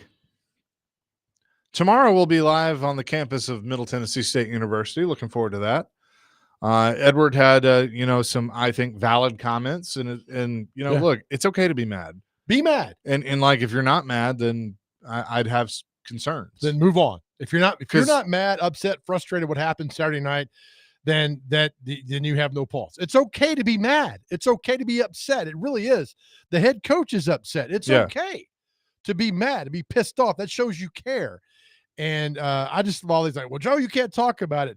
Look, I mean, I'm mad too. We're all mad. We all want to win the games. I mean, it's any team. I'm going to address something for you, and I'm not putting words in your mouth. Sure, but I'm going to say this because I hear that stuff all the time too. Of, well, you can't be critical of the Predators because you're the flagship station, or you can't be critical of MTSU because you're the color analyst, or you can't be critical of. Here's the deal. They all understand. Mm-hmm. And no, I can't get on, I'm not going to get on here and be sometimes say things that a fan would say and completely lose my mind and fire this guy and fire that guy. But they understand being critical, and they understand if they have done things that are worthy of critiquing and being critical and giving an opinion about, they get it. They're professionals. They understand. Yeah. So Derek Mason understands his team did not play well, and they lost in an embarrassing fashion the other night. Yeah. And people are going to say that. Like he's been around. He's got that. I mean, that's the thing. I asked him after the game. I said, mad or frustrated? What should we be? Both. And that's fine. Be upset. Demand perfection. He demands perfection from his team, and the same goes for everything else. So, we're not going to sit up here and we don't call for people's jobs. No. I don't believe in that. Yeah, I don't believe in that. Now, I think if you look at things like, hey, you know what, they're going to have a tough conversation and a change may need to be made. But like after every loss or every bad loss saying, fire him. Like what is that really going to do? Yeah. What if the whoever booster in Tuscaloosa, Alabama walked into the AD's office and said, here you go, here's $70 million, fire him. And all of a sudden Nick Saban's the coach again. Like, Nick Saban did not recruit these. There's some guys that are there, but it's a completely different team than what he had. It's completely different coaches. Do you think he can just go, all right, daddy's home and fix it? No. And we've said, and that's the thing, in college, you don't do that in the middle of this. Pros, yes. Pros are different. Anything, basketball, baseball, that's different. College, no. And so you go out and you play again this Saturday and see what you can do. You got every Saturday, evaluate at the end of the season. Enough said, go on. The DeBoer thing, we said this when he took the job, and we've said this all along. And I tell the story all the time, and we all know what it means. Don't be Ray Perkins. Don't be, well, what does that mean? Ray Perkins was told not to take over for Bear Bryant when he retired at Alabama. You don't follow you just don't. I know the opportunity was there to go from Washington, but somebody has to Alabama. Yeah, but I ain't doing it. Yeah, he was doing well at Washington. And guess who else didn't want to do it either? Dabo Swinney, Lane Kiffin. I'm sure Sarkisian was called. Like all these others that. Who took over for Pat Summitt in Knoxville? Was it Holly Warlick? Holly Warlick, who was on the staff. And probably handpicked by Pat. I get that. It's tough to follow. And she was in an impossible position. Yeah. Impossible. Yep. Who followed Belichick in New England? Gerard Mayo. What's he doing now? He's collecting a check. Who took over for Phil Jackson for the Bulls? I don't even remember. Was it Tim Floyd? It was Tim Floyd, I think maybe, it was. Yeah. So I mean, that's just, I get the opportunity, but all too often the percentages, it ain't going to work when you do that. And stay where you are, build something great there, and do that. It's just with DeBoer. When I read that Saban kept an office in Bryant-Denny, I was like, that's the worst thing ever. Yep. And he said too this year, he goes, well, I've been at practice more this year, and I'm like, Coach, why would you do that? Like, that you're just making it worse. Mm-hmm. And the other thing was when when who was it? Fulmer didn't come around with Kiffin. Fulmer was out, and he was hurt and all that stuff. But then Pruitt, yeah, Pruitt, he was around, and even Butch, I think he was around. Yep. And it's like, why would you want that now? And again, you're in an impossible position because if you're Butch Jones or you're Jeremy Pruitt, you're not. In Jeremy Pruitt's case, it was his boss, but you're not going to go over to Fulmer and go, "Hey, coach, can you not come to practice?" Yeah, right. Like Fulmer got in trouble too because Yeah. he did a drill. Right. I think it was somebody from VolQuest taped it and didn't know. And like, hey, Yeah. Phil Fulmer got done. And like, no, you're not a coach. You can't do that. And he got in trouble for that. Just, I know it's tough, but just stay away. Just stay away. And so when Saban, I got an office there, I've been at practice more. It doesn't do good for that staff. Now, look, I think last night was it Booger McFarland was breaking down the Alabama defense and how they didn't pursue and all that. Yeah, that's a coaching thing. That's a player thing. Got to work on stuff like that. But we just reality is this is the same Alabama team, and everybody's like, oh my God, this is Shula from 2006. Well, you know what? Maybe it is, and maybe that's the way it is right now. You're gonna have to figure it out going forward. It's funny that Alabama plays, I think, Louisiana Monroe this Saturday. They do. And I thought the exact. And that's a team that beat State. I know it's 2007, but that Louisiana Monroe coach says, we're going to go in there and win that game. We're going to win that game on Saturday. Good. Let him think that way and believe that way. I've never liked a coach who said, you know what? We don't have a chance in hell. I don't even know why. We're going to get a check and leave. Always believe you could win every single time. Be listening. Next segment, we will give you your opportunity to win Eric Clapton tickets at Bridgestone Arena. Eric Clapton coming to our city. Really looking forward to that. Your chance to win tickets to that show coming up next. And we'll get all into the Titans. Chasing Big Joe, 102.5 The Game.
Hour number 3, Chasing Big Joe, 102.5 The Game on this Tuesday. Hope you're having a great day so far. He's Big Joe. I'm Chase McCabe. Dr. Crane, Nick Frazier on the ones and twos. Again, here every day from noon to 3 on 102.5 The Game. Coming up this segment, be listening for the cue to call. Big Joe is going to have a trivia question on Eric Clapton and your chance to win Eric Clapton tickets. Coming up here in just a few minutes. That show is going to be Monday night at Bridgestone Arena. Eric Clapton. But you got to be listening for the cue to call and answer the trivia question. So we'll have that here in just a second. Also, our NFL game of the week on ESPN 102.5 The Game is the Dallas Cowboys and the Philadelphia Eagles Thursday night. And you can hear coverage beginning at 6:45.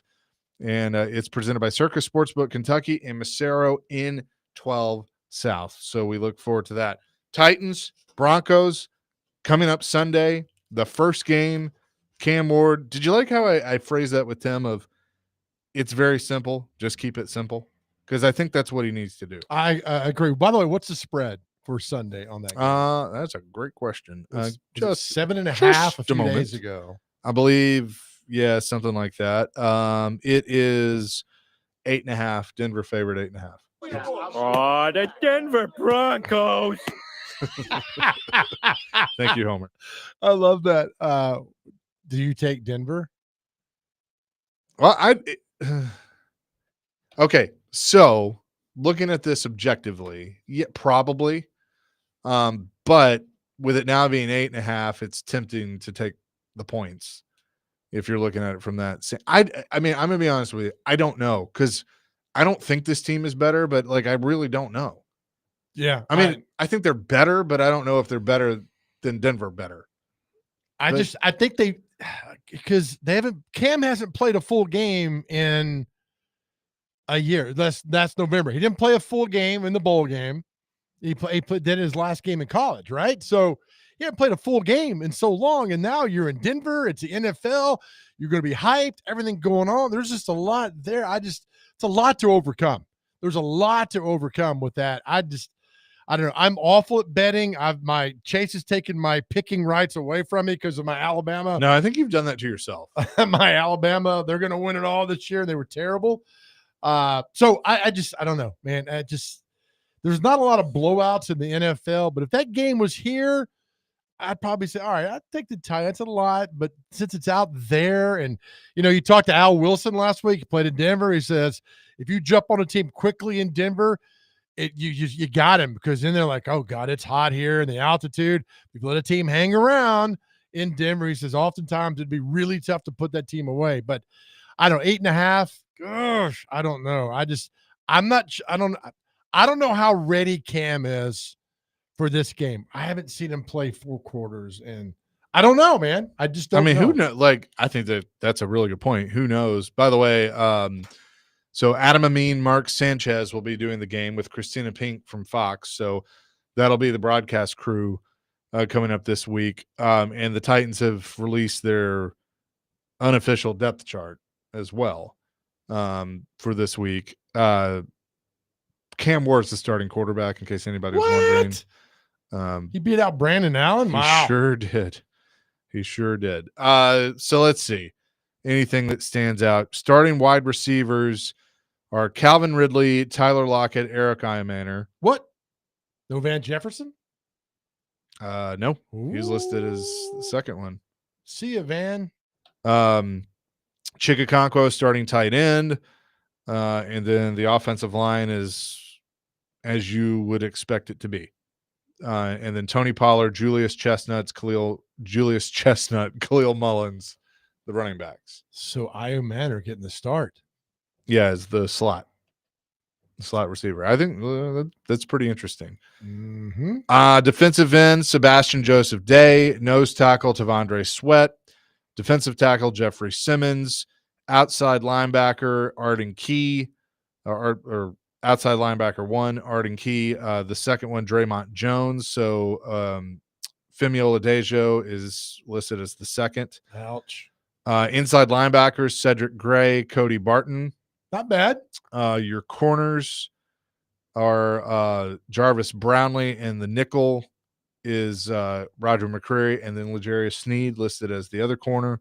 Safeties, Imani Hooker, Xavier Woods. I like the safeties. I think Hooker is an underrated safety in the National Football League. It's just how good can that front seven be on Sunday?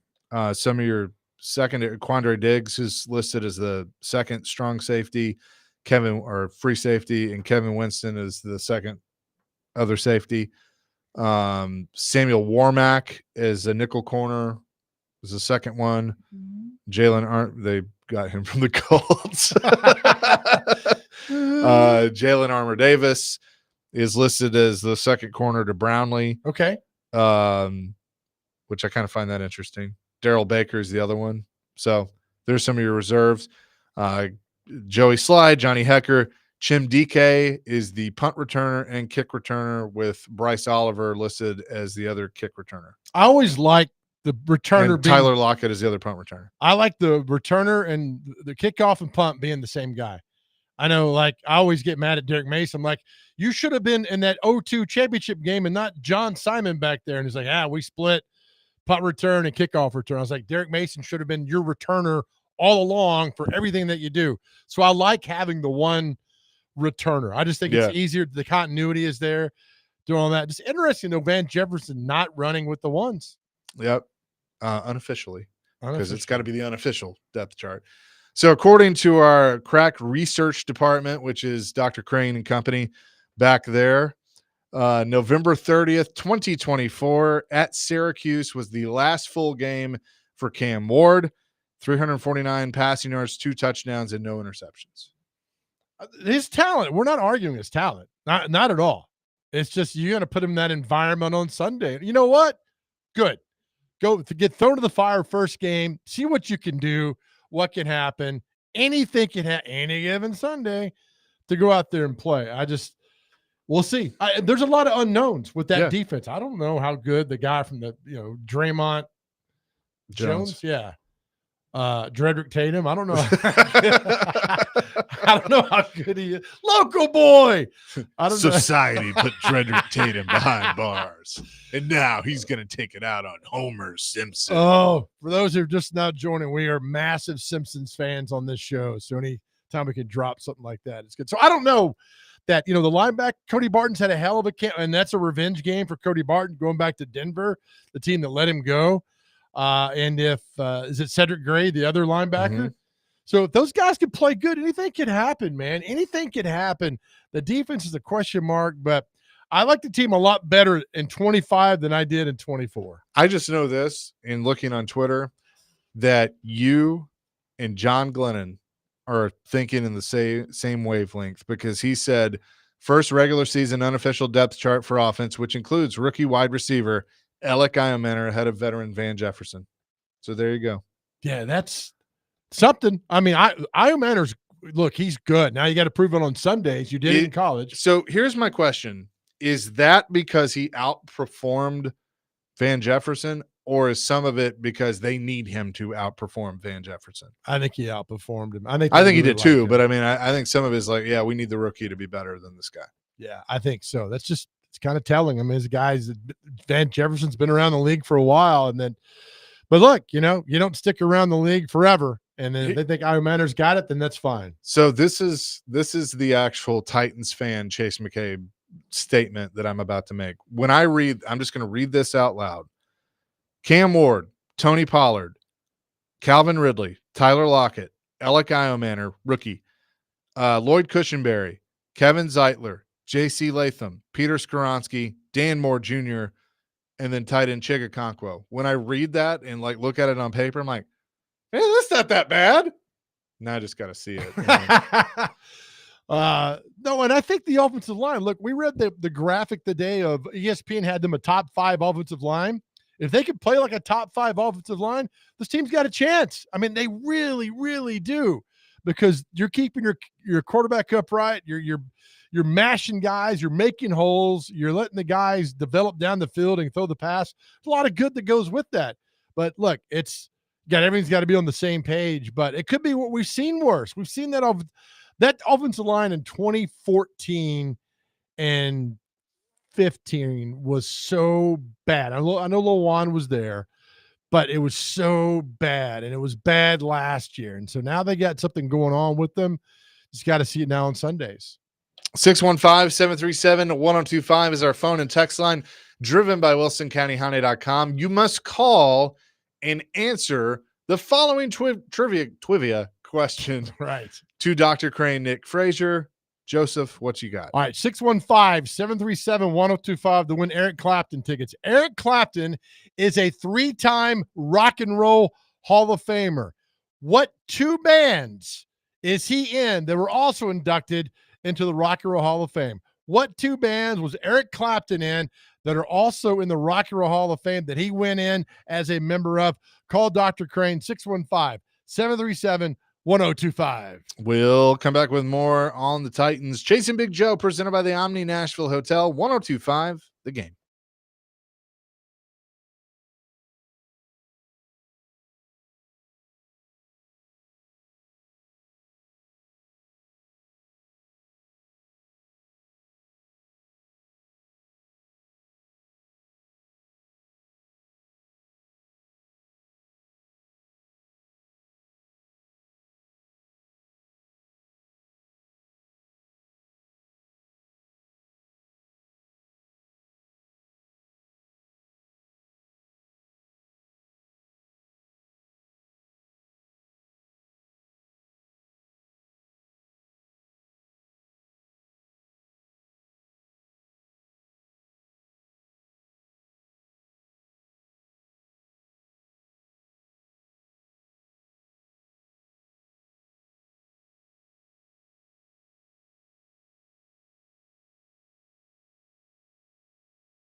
Chasing Big Joe, 1025 The Game, here on this Tuesday.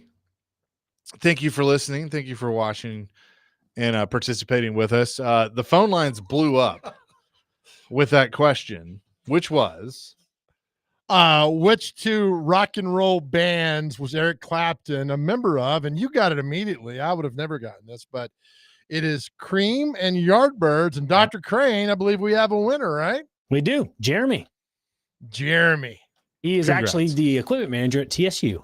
Oh, nice. Yeah. Well done. Okay, good job, Jeremy. Enjoy the show next week. I was laughing. I get an update. I have a Chase credit card, and it always says, and this email. Thanks for using my it's always from Chase. It says, "Hey man, I need to talk to you," and I'm like, "I'm right here." And it says, "We want to reward you with a $900 offer if you open a checking account." I was like, "All right, so it's my credit card and not Chase actually wanting to talk hey to man, me." I need to talk to you. So I get like every day. I'm like, "What do you want now? Just call me." And there it is. I think one of the other things that I'm looking, or not necessarily looking forward to, but interested in about this matchup is the coaching matchup, because Sean Payton is one of my favorite coaches. I've always liked Sean Payton, back to when he was with the Cowboys, and then what he did with the Saints, winning a Super Bowl there. Yes, I know he had the whole thing with, Bounty Gate and Greg Williams and all that, but he's a really good coach.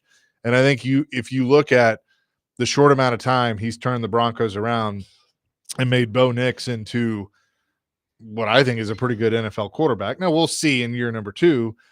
I think, if you're going to rank the coaching matchup here, he obviously has the upper hand because Well, sure he does. of the experience. But I think Brian Callahan can learn something by going up against a coach the caliber of Sean Payton. Well, of course. And, and this is something else for Sean Payton, because he got the grief that Belichick's getting. Like, can you win without your alpha quarterback? Bill Belichick cannot win without Tom Brady. It's proven. The record is your record. Sean Payton was the same way. It's like, can you win without Drew Brees?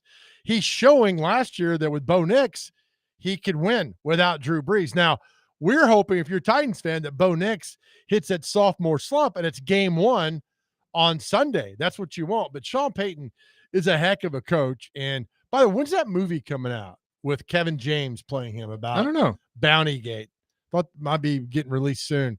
So, but I think so. I think you can learn anything from a lot of coaches in the league, being that, because Sean Payton was a play caller. Now, Callahan's trying to get to that level. It'll be a while. We think Callahan might be in over his head still a little bit of calling plays and all those things that go on. So I don't know. But, Callahan, if you put a list up, Sean Payton's one of those guys that you could look at. I put on our board today. I always get mad that the Titans trotted out their offensive coordinator today to talk to the media, which I'm not going to go into my 7-minute rant on why. Yeah, nobody cares about. It's his that. title. It's what he's doing. That's it. But we're not going to. Yeah, if you listen to the show, my rant about offensive coordinators being called that who don't call plays. It just gets under my skin a little bit. But look, all eyes are on Cam Ward on Sunday. We know this. We know what's going to happen. Is he up to the challenge? One game does not define a career. Tim Hasselbeck said Eli Manning's first game, he had a 0 passing rating.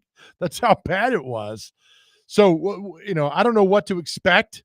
I am expecting below average on Sunday, because that's what we've always seen from quarterbacks in their first starts. This is the National Football League. This is not Syracuse. And you've got to figure that out quickly on Sunday. For sure. 100%. No, I was going to say 100%. You brought something up earlier, though. Why does the 3-4 defense concern you? No, I think it's okay. I just think, look, it's not okay. From a matchup standpoint is what I'm saying. Because the center's going to be covered the entire game, and the inside run's being taken away. And a lot of those RPOs are inside runs. So you want to bounce out guys. You're going to have the outside linebackers are going to be pinching down. They're coming after Cam Ward. The middle's going to be clogged up, and that's oftentimes that you could do the delay, the little screen passes, the delay runs up the middle, and your center is occupied the entire game. He's got to get the snap down. He's got to get the call the blocks at the line of scrimmage. That's a lot when there's a nose tackle on a center that's doing that. A 4-3, you got 4 down linemen. It's kind of easier that way to pick up guys. Now you get the opportunity now with a 3-4 to blitz guys. We had a Bandit was a guy that a roaming linebacker in a 3-4. It was great because he would go on both sides of the field and cause chaos. And with on the road, You're trying to get the calls in, the signals to talk to each other. It's tough. You get 80,000 people screaming. So the 3-4, you're not going to have those inside runs. You're not going to have that little RPO inside. That's going to be taken away from you. So a lot's going to be on Cam. And like Tim Hasselbeck said, roll Cam out all day long. Let him use his feet. Let him get out of the pocket. Cam Ward has shown, going back to college, when he is doing a bootleg, whether it's a strong, weak, naked, or full, he does really, really good throwing the football on the run. I'd like to see a lot of that on Sunday. A lot of it. 615-737-1025. If you want to weigh in on our Titans conversation. Oh, people are saying that that movie came out a few years ago. Did it? Yeah. I never saw Bounty Gate. Terry in Nashville, the movie came out a long time ago on Netflix. Oh my gosh. Really? I don't even know what it's called. Is it called Bounty Gate? I thought it was called Bounty Gate. Does nobody look around? Or these guys don't care in there. I don't remember it. I don't. He's I'm looking it up right now, Joe. Oh, okay. I don't care. What are you talking about? I just because I saw the some of the trailer or something with the Madden movie and Nick Cage. It's called Home Team. Home Team? Yeah, it came out in 22. Really? No buzz about it. Did nobody care about that? Kevin James. Yeah. Yep. Holy cow. All right. Well, we never brought it up or talked about it. God, I'm so lost. I live in my little chalet back in the woods where I get no internet and I'll talk to anybody. My bad on that. That's terrible. I should know better than that. Oh well. It's all good. All good. For sure. For sure. I know we got celebrity birthdays coming up into the show, but we got to do a happy birthday here. Can I steal 30 seconds? Happy birthday to a lot of teams have a team mom. We have a team grandma. Yep. And it's our Nani. It's Dr. Crane's grandma, the beautiful grandma. Happy birthday, Nani. How old is Nani today? 83 years young, baby. Oh, I love it. What are you doing for her birthday? Well, it's an odd birthday because my brother is the third and she's the second. So normally we do a collaboration of a birthday. So yeah, I don't know. She's been feeling under the weather. No. Today's Nani's day. Your brother can sit back and wait for his day tomorrow. Well, she's a little under the weather right now, so we're trying to figure out how to deal with all this. So maybe buy her a steak or something. I don't know. See if she's up for it. You know what you do? You, after the show today, you go over to her house and you give her a big hug and you tell her that you love her.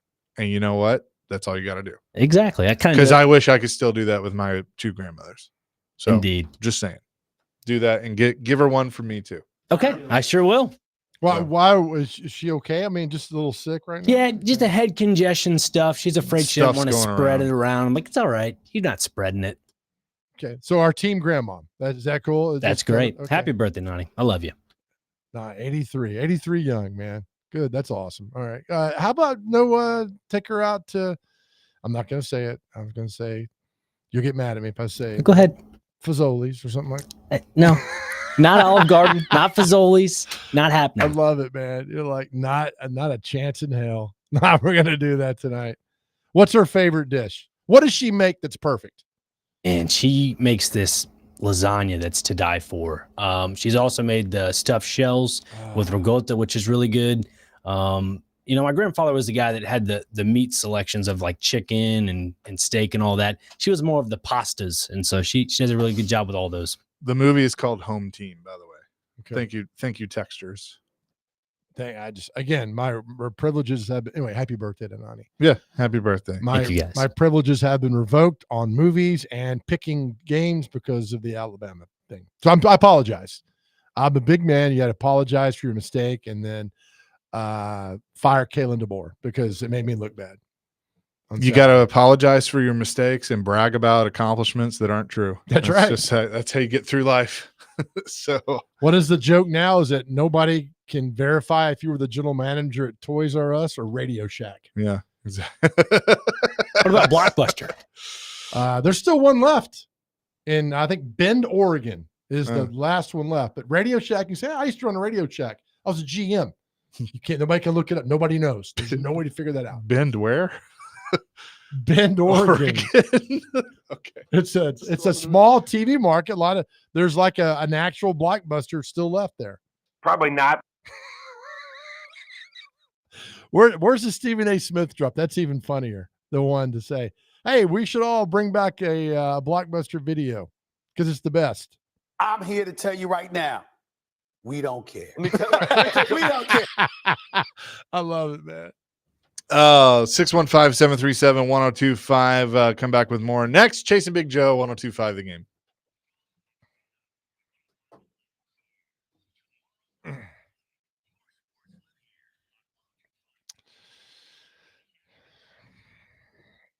Hey guys, Big Joe here. Listen, anxiety and depression, 2 words that can just wreck your life if you let them. And man, you know, most of us lead lives of quiet desperation, but it does not have to be that way. That's why we're so honored here at 1025 The Game to be partnering with Unity Psychiatric Care, based right here in Middle Tennessee, to get you back on track and living the life you deserve. Look, you do not have to go through any of this alone. Reaching out to someone and talking saved my life. And I want the same for you if you're battling the anxiety and depression. All you got to do is just go to GameNashville.com and click on the Chase and Big Joe show. There, you will see a link for Unity Psychiatric Care and start taking back your life. Or you can call 1-888-508-8002. That's 1-888-508-8002. Help is just around the corner.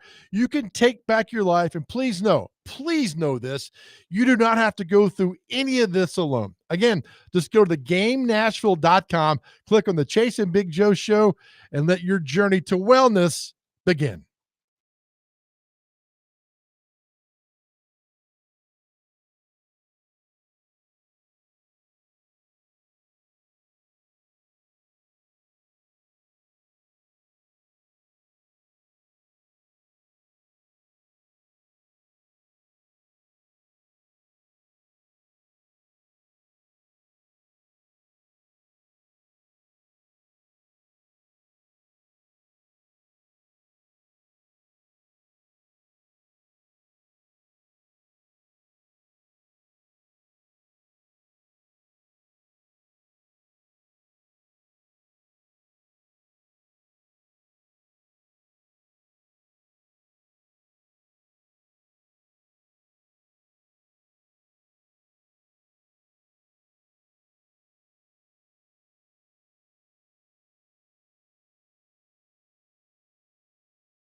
Chasing Big Joe, 102.5, the game on this Tuesday.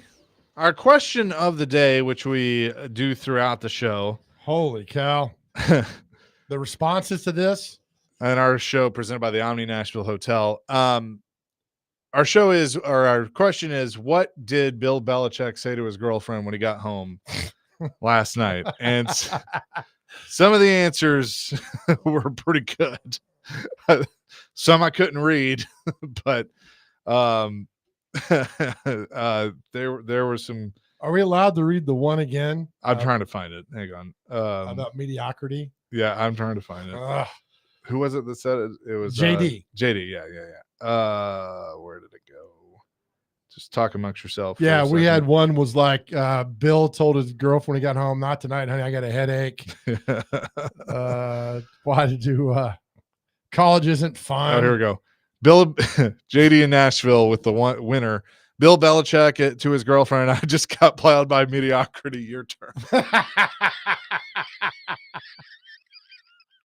That is, I mean, like when that one came in, we're like, all right, it's over. Game over. The response, game over. I mean, we got so many responses to that question on our text line. It was just fantastic. You know, it's funny. We all bought into the hype. We all watched the pregame show last night. Like, yeah, North Carolina. I mean, could they make the playoffs? I mean, you don't know. And then the first drive, they go down and score like, oh, this team is good.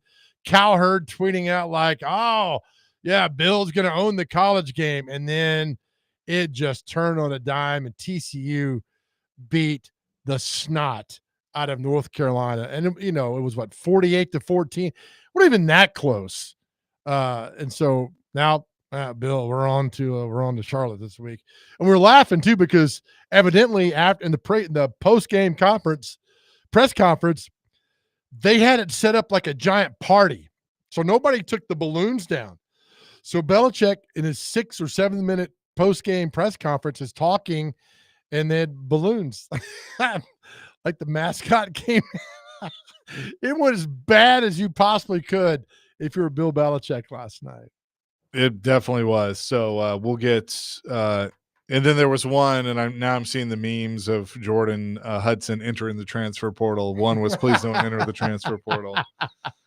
Those were. And then we got the video tweeted to us about her on the sideline talking to him and tapping him on the shoulder, like during the game. It's like, do not allow. Wow, Bill, come on now. This is great. This was a tweet last night. The lesson here: never try to succeed Mac Brown, and it has Charlie Strong and Bill Belichick. Right? And I mean, they are just like, well, give them time to get it done. Well, I mean, how much after last night, you're going to need a lot of time. Which is, it's probably the right answer. You should give them time to get it done, but they won't. Nobody does it, and nobody's patient anymore. Yeah, because we have social media and all this stuff where you can say wherever you want, whatever you want, and everybody's got to have a hot take. Right. Well, opinion. It was 5 years in college, and it became 3. Now I think it's about 2 that you get to get it done. I just thought it funny that the Love Fest, all those guys on the set last night. I think one picked TCU, but most of them, like Saban's like, I mean, the preparation's there, and McAfee was like, North Carolina, and then TCU just curb stomped him, which was great, and Sonny Dykes, and you know, we're not talking enough about TCU today about the butt kicking they gave. It's kind of like how they fell apart, how Carolina fell apart last night. Well, they fell apart because TCU was better coach and a better team. That's what happened last night to them. So we'll see how they play the Charlotte this weekend and what they could do. I think they'll probably beat Charlotte, but it's a tough schedule they got for Carolina. I would hope they beat Charlotte. I mean, if they don't, then. So it was funny when MTSU was in the conference with Charlotte. One time I said on TV, I said Charlotte, MTSU's playing Charlotte, the school, not the Spider. And somebody had sent me an email and said, that's not funny. You should be taken off the air. I'm like, it's Charlotte Webb, right. The Spider. Yeah. Good God, people, just laugh a little bit. Nobody wants to laugh anymore. The top 25, Ohio State at number 1. I don't have a problem with that. I mean, they didn't blow me away with their win over Texas. They won by a touchdown. It was 14-7. Well, they're the defending national champion. And put them number one until somebody knocks them off. That's fine. I know a lot of people have left, 14 guys in the NFL. That's fine. They're still the defending champion. Put them one if somebody knocks them off. Penn State didn't play anybody. LSU did. LSU moving up to 3, 6 spots. I'm good with that. Georgia didn't play anybody. They're 4th, moved up 1 spot. Miami moves up to 5 after beating Notre Dame. Oregon moves up to 6. Texas drops to 7. Clemson drops to 8, 4 spots. Notre Dame dropped 3 spots to 9. South Carolina moved up 3 spots to 10. I like that. South Carolina. I like that. There's a lot of momentum for that program. Now you got to build upon it. Last year was like, we're feeling good. You barely lost to Alabama. Ole Miss kicked your butt during the regular season. So see if you can get it done and maintain that continuity throughout the season. The rest, real quick, Illinois at 11, Arizona State, Florida. Florida State moves from being not ranked to 14th, which I think that might be a little bit of an overreaction. Michigan, Iowa State, SMU, Oklahoma, Texas A&M, Ole Miss at 20. Alabama drops 13 spots to 21. Tennessee moved up 2 spots to 22. Indiana, Texas Tech, and Utah. Ole Miss, big game versus Kentucky. Remember, Kentucky beat that butt last year down in Oxford. So this could, I mean, if they beat Ole Miss with the money they've poured into the portal again at Ole Miss and Kentucky beats you, I mean, I know y'all love Kiffin down there in Oxford. He's never won anything. He's been a disappointment in a lot of places he's been. It'll be another season of disappointment if you're an Ole Miss fan. If they lose on Saturday. Others receiving votes, BYU, Auburn, Georgia Tech. What about Auburn? They put it to Baylor. They put did. it to They Baylor. did. What a weekend, though, if you're an Auburn fan. What a weekend. I mean, you play It was well. a good weekend. You play really well on the road at Baylor, which is a pretty good program. And then your arch nemesis gets beat by Florida State. And we talked earlier about how Gus Malzahn deserves a game ball for the game he called versus Alabama. I mean, some of those play calls were just genius that they executed on Saturday and went. And I think now you've watched that game, you've had a little time to digest. It's been 3 days now. It's kind of like, man, that was Florida State really played well. I mean, Alabama's still a good team, but Florida State played well in all facets. That's how you win the game. And Bama, the effort was not there, man. That's a coaching thing. It looked bad. And DeBoer's buyout is $70 million. We laughed pre-show talking about it, but somebody down there will pony up. If it goes bad, they don't make the playoffs. Yeah, they'll get him out of town. This happens. The way it happens, man. Yep. 615-737-1025. Matthew wants to know, how is FSU 14 and Bama ranked above Tennessee? Fair question to ask. I mean, yeah. I mean, Alabama's going to get the benefit of the doubt, right? I mean, so it's Alabama. And they'll say, I think Tennessee should have moved up a lot more than they did. But again, all this doesn't matter when it comes playoff rankings come out in mid-October. That's what you worry about. Indeed. Coming up next, we'll tell you what day it is and celebrity birthdays. Plus, we have the mashup today as well. I just like asking that. I know the answer. I just like asking it. We'll do that coming up next. Chasing Big Joe here on this Tuesday, 102.5 The Game.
Chasing Big Joe, 102.5 The Game here on this Tuesday.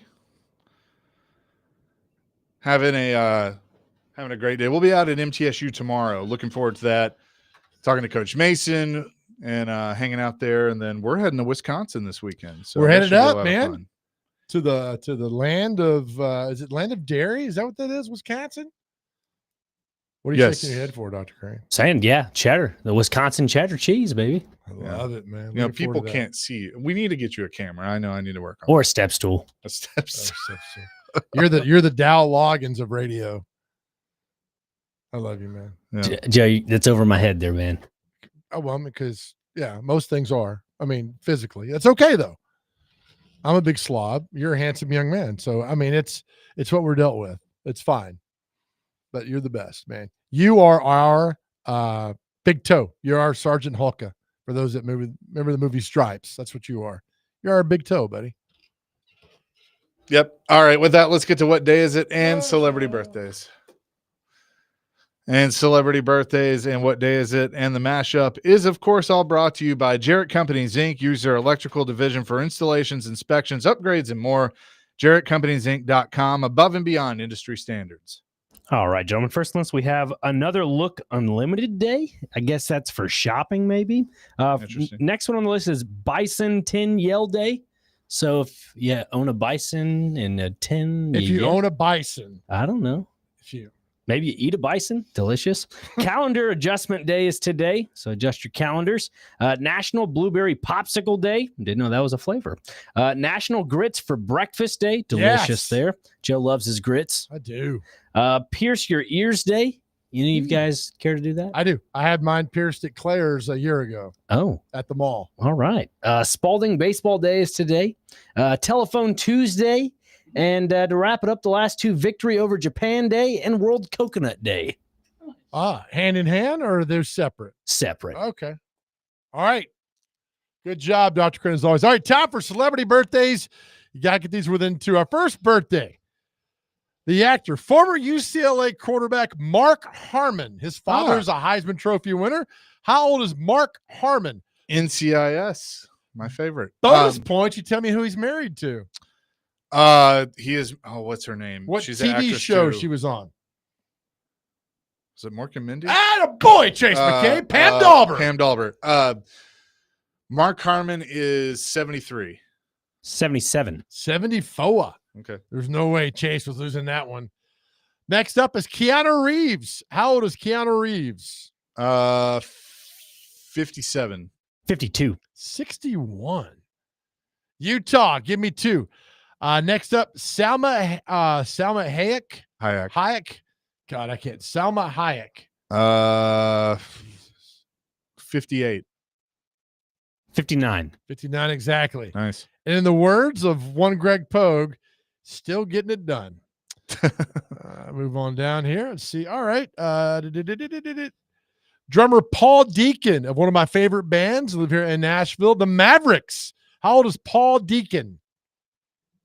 Paul Deacon.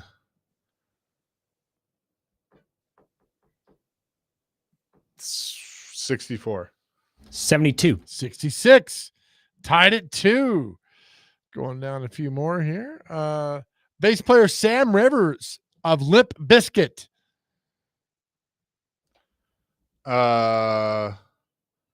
54. 61. 48. Comedian Cat Williams. Very funny. He's funny, yeah. Comedian. 55. 59. 52. DJ, music producer Zed. We love Zed. 42. 43. 36. Come on, yeah. All right, time to little on the sports world. Former baseball commissioner, Olympic chairman Peter Uberoth. 64. 68. 88. Our good friend Terry Bradshaw. How old is Terry Bradshaw today? 78. 77. 77 exactly. Dr. Crane's at 4-2. My all-time favorite tennis player, Jimmy Connors. How old is Connors today? Jimmy Connors is 62. 59. 73. 59. Eric Dickerson. Man, that ain't my ride. It's my grandma's. How old is Eric Dickerson? 66. 70. 65. 4-3. Dr. Crane. We're down to our last two. Boxer Lennox Lewis. 62. 65.